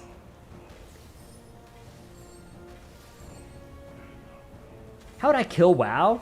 What are the key or core features I would replace or improve upon? I don't know. I've always kind of thought that WoW, like trying to take out WoW doesn't make too much sense because WoW does the things that WoW does really well. So I think MMOs that come in aiming for the people playing WoW, it's kind of fundamentally doomed because not only do you have to launch a good game with like strong enough better fundamentals than WoW and like smooth combat to yoink the players, you also then have to give them new good content within like a few months, or else there's just a new WoW patch and your game doesn't have new content, right? And I think a lot of games run into that problem where they, you know, if you're trying to compete with WoW, you also need to then have a content release schedule that is as fast as WoW's, and that is very, very, very hard to do. Yeah. I think the Riot MMO is the one that maybe was positioned best with resources and expertise to make that happen. Maybe Ghostcrawler's new MMO as well, but honestly, like looking at Ghostcrawler's new MMO that he's working on, like what they've said about it, it seems like they're not trying to like make WoW but better. It seems like they're trying to make a different type of MMO, and maybe that'll capture a bunch of WoW people because it'll be really good. But I think that the goal is if you really like WoW, they're going to do stuff differently, and maybe that they're aiming for a different, you know, population, or some people that like half of the things about WoW and detest another half will maybe like 100% of things in that game. The way WoW killed EverQuest, it removed all the pain points from quality of life and was vastly superior in graphics and in-game world. And combat as well, I would say, right? Like, combat snappiness.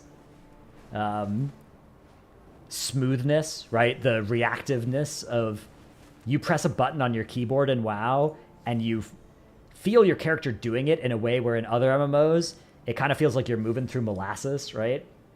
Like there's a sluggishness to other MMOs that WoW has never had. Yeah, I think just doing that to WoW would be really hard. Like trying to kill WoW in the way that WoW killed other games is, you know, WoW's pretty much min-maxed on that stat already. Played any of the Monster Hunter games? I played a little bit of one of them. I haven't played Monster Hunter World. I'm pretty sure I picked it up in a sale recently, so maybe I should. My Steam library is it's not good. I got a lot of games in there that I've never played. All you have to do to get me to spend money on your game is put a minus 90% next to it, and I will buy that thing even if I will probably never play it. Think of all the money I've saved by spending a bunch of money on stuff that I've never used. Play Elden Ring? I played Elden Ring. I killed Melania and Radagon or whatever. I haven't played the DLC yet. I will. I'm kind of waiting for the DLC to die down a little bit, and then I'm going to maybe try and stream playing it at some point in the future, you know, Hey, Paul. That's right. You know it. Flying through the air.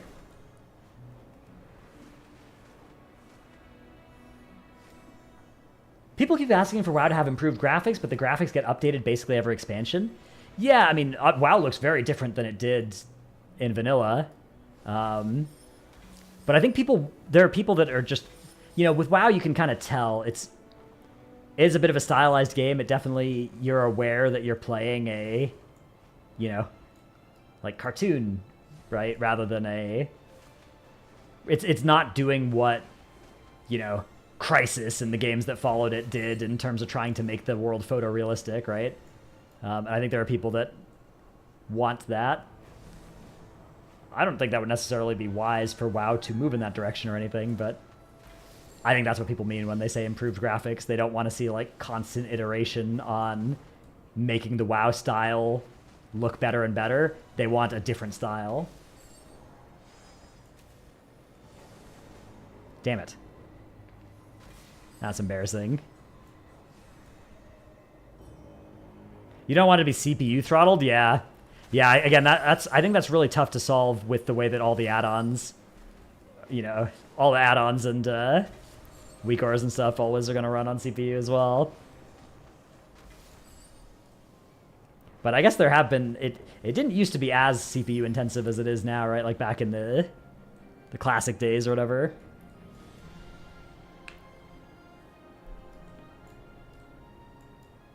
Pandaria right here is the proof. The content and graphics is 12 years old and it still looks good.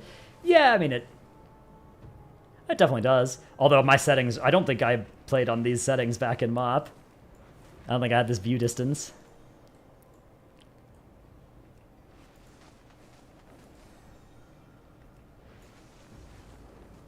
How did you kill Tindril with these dragon riding abilities? Yeah, it wasn't good. No, I was pretty good on the dragon riding on Tindril, actually. That was I had to fly my route as well. I flew a different route than everybody else because I was tank. That was fun. What's the price point of a PC that should be able to play WoW for most players? Ooh, I'm not a hardware guy. I think you should be able to do it for like fairly cheap.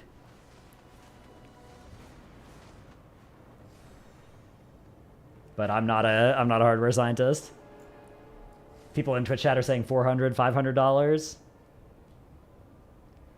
Yeah, I feel like with PC building, there's an amount of like, expertise, right? You want to spend most of your budget on a CPU, right? Like you could probably get like an old 1080 or something, or 2060 or whatever. I don't know. Yeah. I don't know how much any of those cost.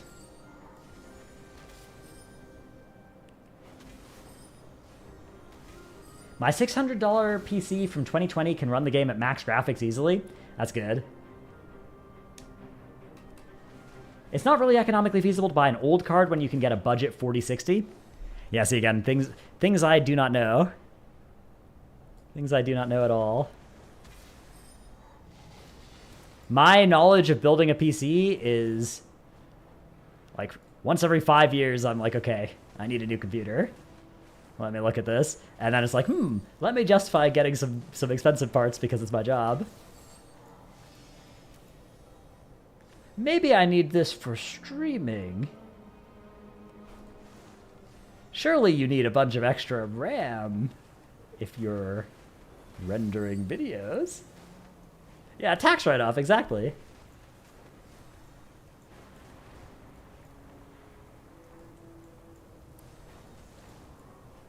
What's my current PC specs? Yeah, my PC it was a good PC when I got it. Like it was very good when I got it in 2020 or something. So I've got like a 3090 before the 40 series came out. Got an absolute boatload of RAM. But as a streamer, you don't do tax, right? That's true. That's good. That's how it works. Yeah.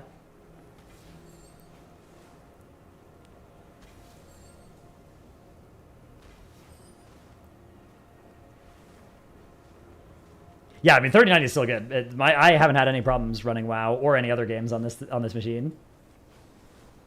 I think it is probably more economically viable to like buy a mid-range PC every 3 years than a high-end PC every 5 years.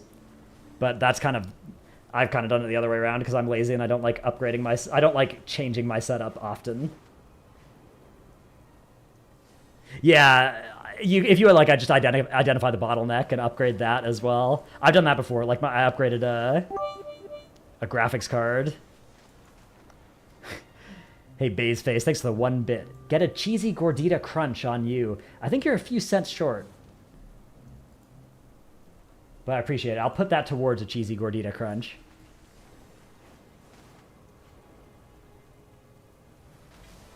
Oh my god, Red Resolve. Thanks for the bit as well. That's good. I need to make 1 bit, not stay on screen for 20 seconds or 10 seconds, however long it's up there. That's let me see if I can fix that right now. I'm gonna forget about that. Let's see. Overlays. New overlay lol. That's what my overlay is called. Okay, alert box. Settings. Cheer alert. Minimum amount. 30 bits. Save. Okay. I think that worked. Oh, what is this? What is that thing that you've done there, Paul? Do I get money when somebody does that? You don't know. Okay. Did that cost you money to do? Because if it did, then it probably gives me money when you do it. That took 20 bits? Okay. I probably got those 20 bits. That's cool. That's what I like to see. Yeah, okay, that's one of the new like bit things you can do on Twitch. I see. Elden Ring has shockingly bad PC controls for a AAA port. Yeah. I think that's like FromSoft. FromSoft is famous for not really doing good PC ports, right? Hey, Lennox, thanks for the bit. Yeah, thanks for helping me test that I've made 1 bit not show up anymore. Ooh. Paul, thanks for the 900 bits. Get a breakfast crunch wrap on me. Deal. And thanks for the 30 bits, loading Zeus. That's good. That's good. I'm glad it all works. Thanks for helping. Oh, chat, thanks for helping me test out all these things that I get money when you help me test. Yeah, bits convert to, like 1 bit is 1 cent for a streamer. And I think they cost you, depending on the bundle you get, they'll cost you more.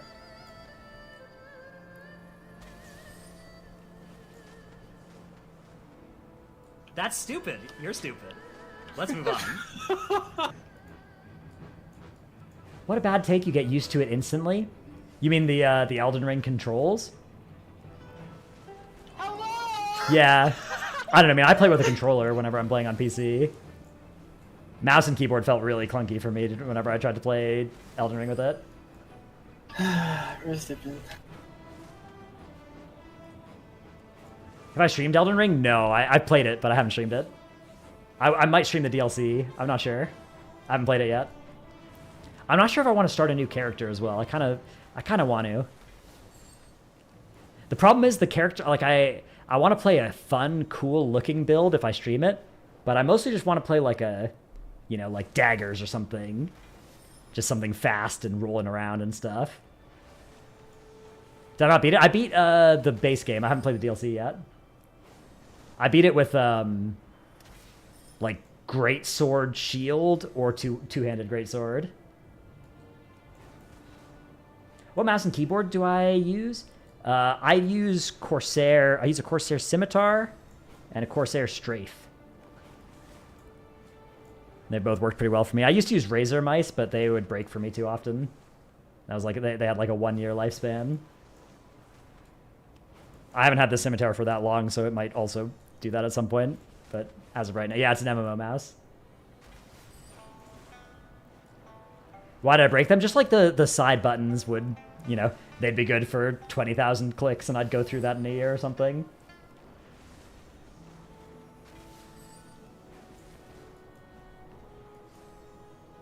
There's a perfect new weapon type for fast, flashy playstyle. Okay, yeah. Maybe I yoink that. Start with just like a samurai with a katana or whatever, and then go to the DLC area and find a cool new weapon. I don't know. Yeah, I've heard Logitech mices don't quit. Or mice. Mouses? Mice. I don't know. I need a peripheral sponsor. That's what I need. Then I can gaslight all you guys into thinking that those peripherals are good when I just get them for free whenever I want them. That's my plan. You can't hold it against me when I do that if I get one. You're not allowed.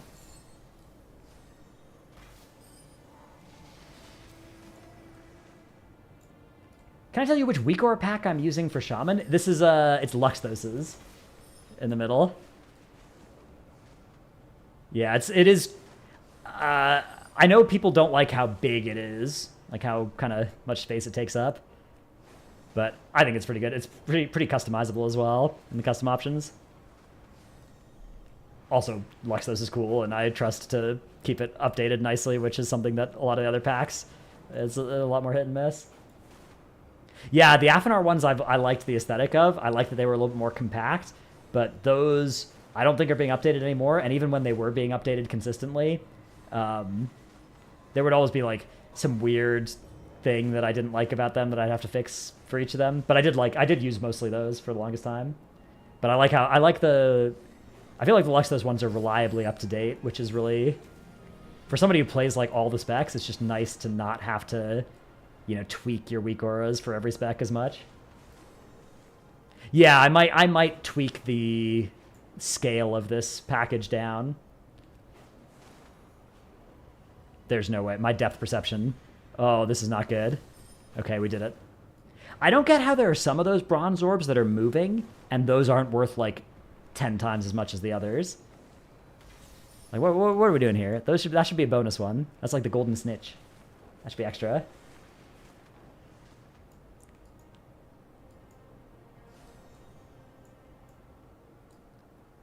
That was clicks on Tindril, yeah. I'm pretty sure every guild had somebody that do that on Tindril. I mean, it's not our fault. We have depth perception IRL because we have 2 eyes that get to triangulate any object. That doesn't work on a 2D screen, right? So you can only get it by movement.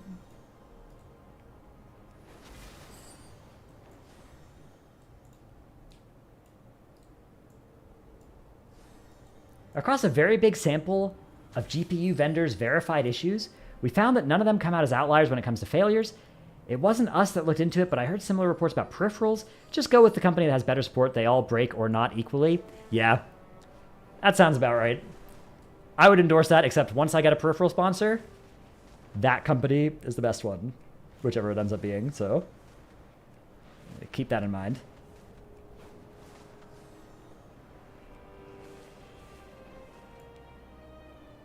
Social media might make it seem like, oh, Razer break down a lot. Yeah, I mean, that was my experience with the Razer mice, was that they did, you know, I had a few Nagas that kept happening to, but, you know, there's a decent chance that that's just going to happen to any mouse because I use the mouse a lot compared to the average person, so even if a mouse is supposed to last for 10 years, I probably use it 10 times as much as somebody, so as an average user or whatever, so it probably gets breaks in a year. What were my good old days? I don't know. I feel like I'm in the middle of them.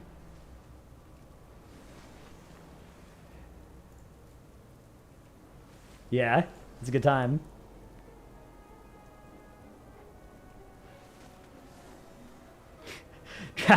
Dratno's finger blasts his mouse. I mean, I just use the mouse, but I play video games for 16 hours a day or whatever some days, so that's not how people usually use mice, right? Another day in paradise? Yeah, exactly. There's a guilty of mine that if you ever ask him how he's doing and he says another day in paradise, that means his day is going very poorly.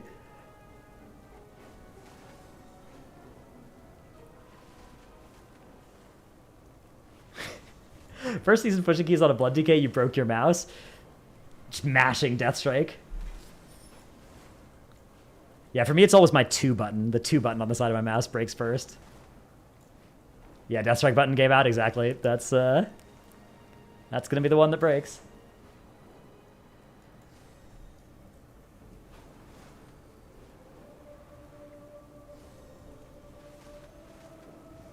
You don't know what I'm doing, but if I broke 4 mouse, maybe look at your rage issues. Well, it's not so much that they break, it's that, like, one of the side buttons would start only working 80% of the time that I pressed it, right?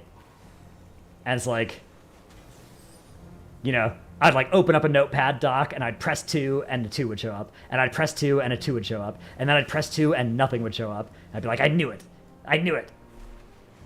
And then at that point, it's like, okay, this mouse is kind of, you know, bad. Then you smash it, exactly. Then you smash it. Because that's the thing, right? Like a mouse, if a mouse works on 99% of the inputs, that's, you're going to notice that. It's going to suck, right? That 1% of inputs aren't going through. This feels like one of those TikTok videos that has AI reading Reddit stories and random gameplays on the screen. Yeah, Subway Surfers. Get some Subway Surfers going on the side. You should play Osu to improve your mouse accuracy. I played a little bit of Osu. Some of my guildies are Osu players, Osu enjoyers. I'm not very good, though. I asked Max a while back, and he answered. Curious to my answer, how much would you have to be tipped to agree to never touch a video game for the rest of your life?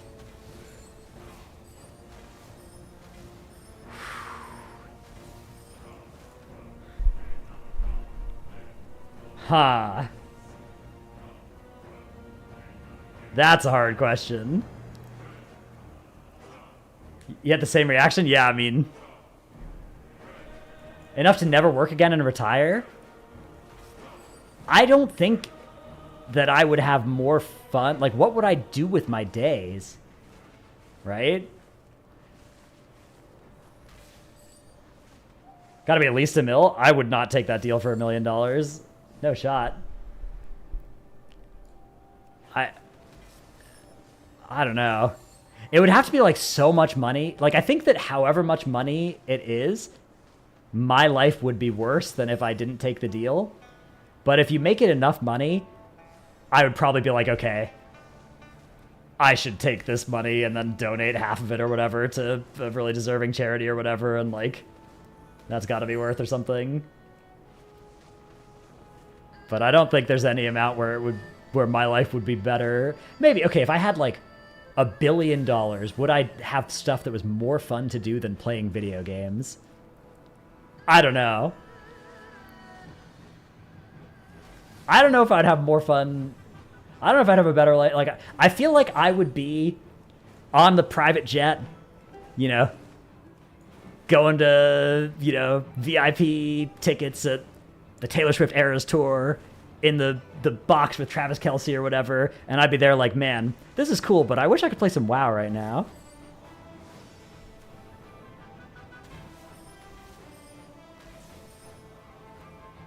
And I'd be like, okay, well, this is not this is not a good deal.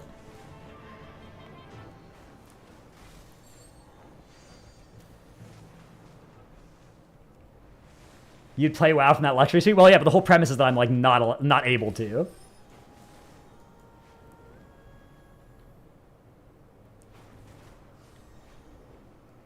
I could run for president? I don't think you can buy the presidency for $1 billion. Otherwise, I'm pretty sure people would. More often. There's a lot of very rich people, right? That there are a lot of billionaires out there. Yeah, I mean, could you wield a great deal of political influence? Yes. Could you make yourself president? Certainly, if you were close to being able to be president and you had $1 billion, that would help a lot.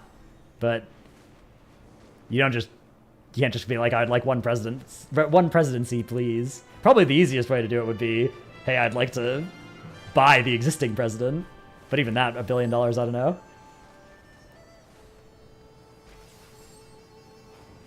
You can self-fund your campaign. I mean, didn't like Michael Bloomberg basically run that play and got not very far? Win Guam, win the Guam primary. I could probably do that. The $1 billion.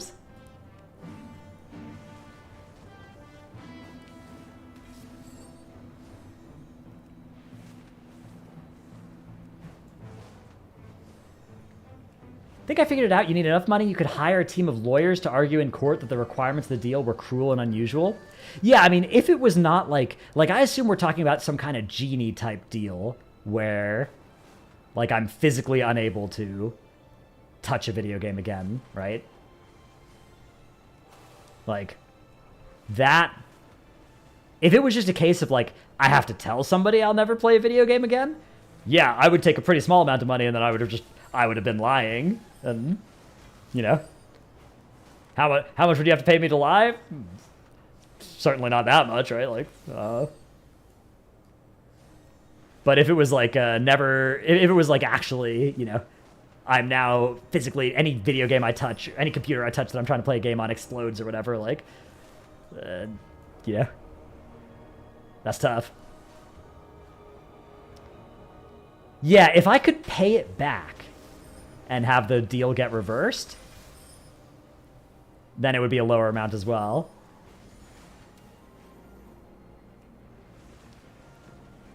Then you could take a pretty small amount of money comparatively and like invest it and then pay back, even just if there's inflation or whatever, you know, easy.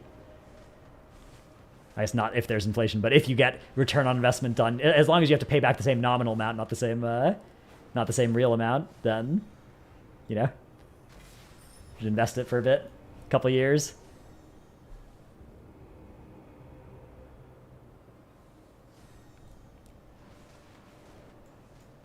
You can watch gaming, just no playing it. If you break the contract, you die, and the genie makes your corpse look unflattering. Yeah. I don't know, like watching, I like watching games, but I like playing games. I don't know.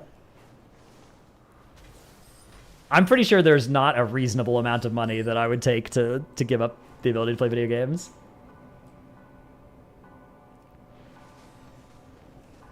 Do you ever play Minecraft or Terraria? I've played both of those. I don't regularly play either anymore, but I have played both of them. Are there flattering corpses? Yeah. Undead in WoW? Sylvanas? I guess they don't like it when you call them corpses, huh? I think that was a storyline in one of the zones or something.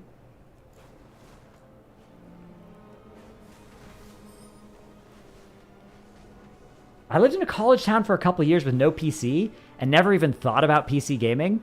Yeah. I'm sure there are a lot of people who would take a pretty small amount of money to never game again. I'm just not one of them. I don't know. I love games. Games are fun. Yeah, mentioning Sylvanas turns out has created some unhinged chats in Twitch. That's okay. That's all right. Some of those were inside thoughts, but we typed them out anyways. These things happen.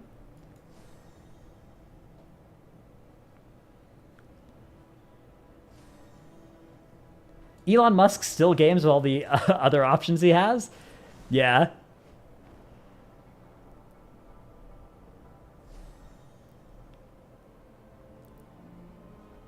Love them before, love them now, but living real life was enough for me to forget temporarily? Yeah. Why is it every time I let out my inner thoughts I get banned? Yeah, sometimes, you know, depending on who you are, your inside thoughts might be more inside than other people's. Might need to be kept inside more than other people's.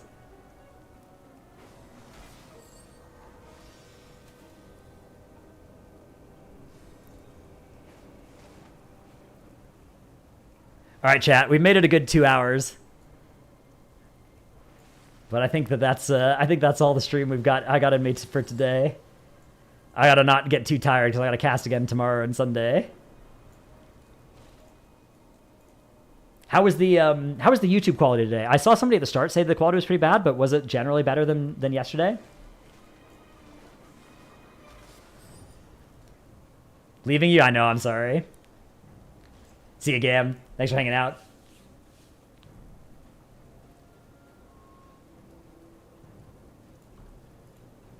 Do I agree with this? I do think Xalatat's pretty cool, yeah. It's better, still some pixelation. Still kind of pixelated. Not sure how it was yesterday. Okay, I'll try and just amp up to an even higher bitrate for tomorrow and see if that helps.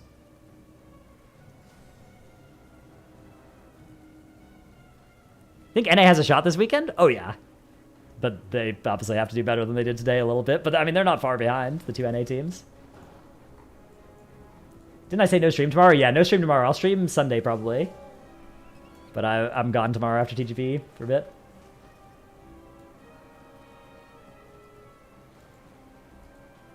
Praja NA doesn't get eliminated? Yeah. Well, there's two NA teams, so... there will at least be one on Sunday. Oh. My camera's gone. Alright, it's a sign. It's a sign. That's a good timing for this. It's probably overheating. It's hot today. Alright, see you, chat. TY for hanging out.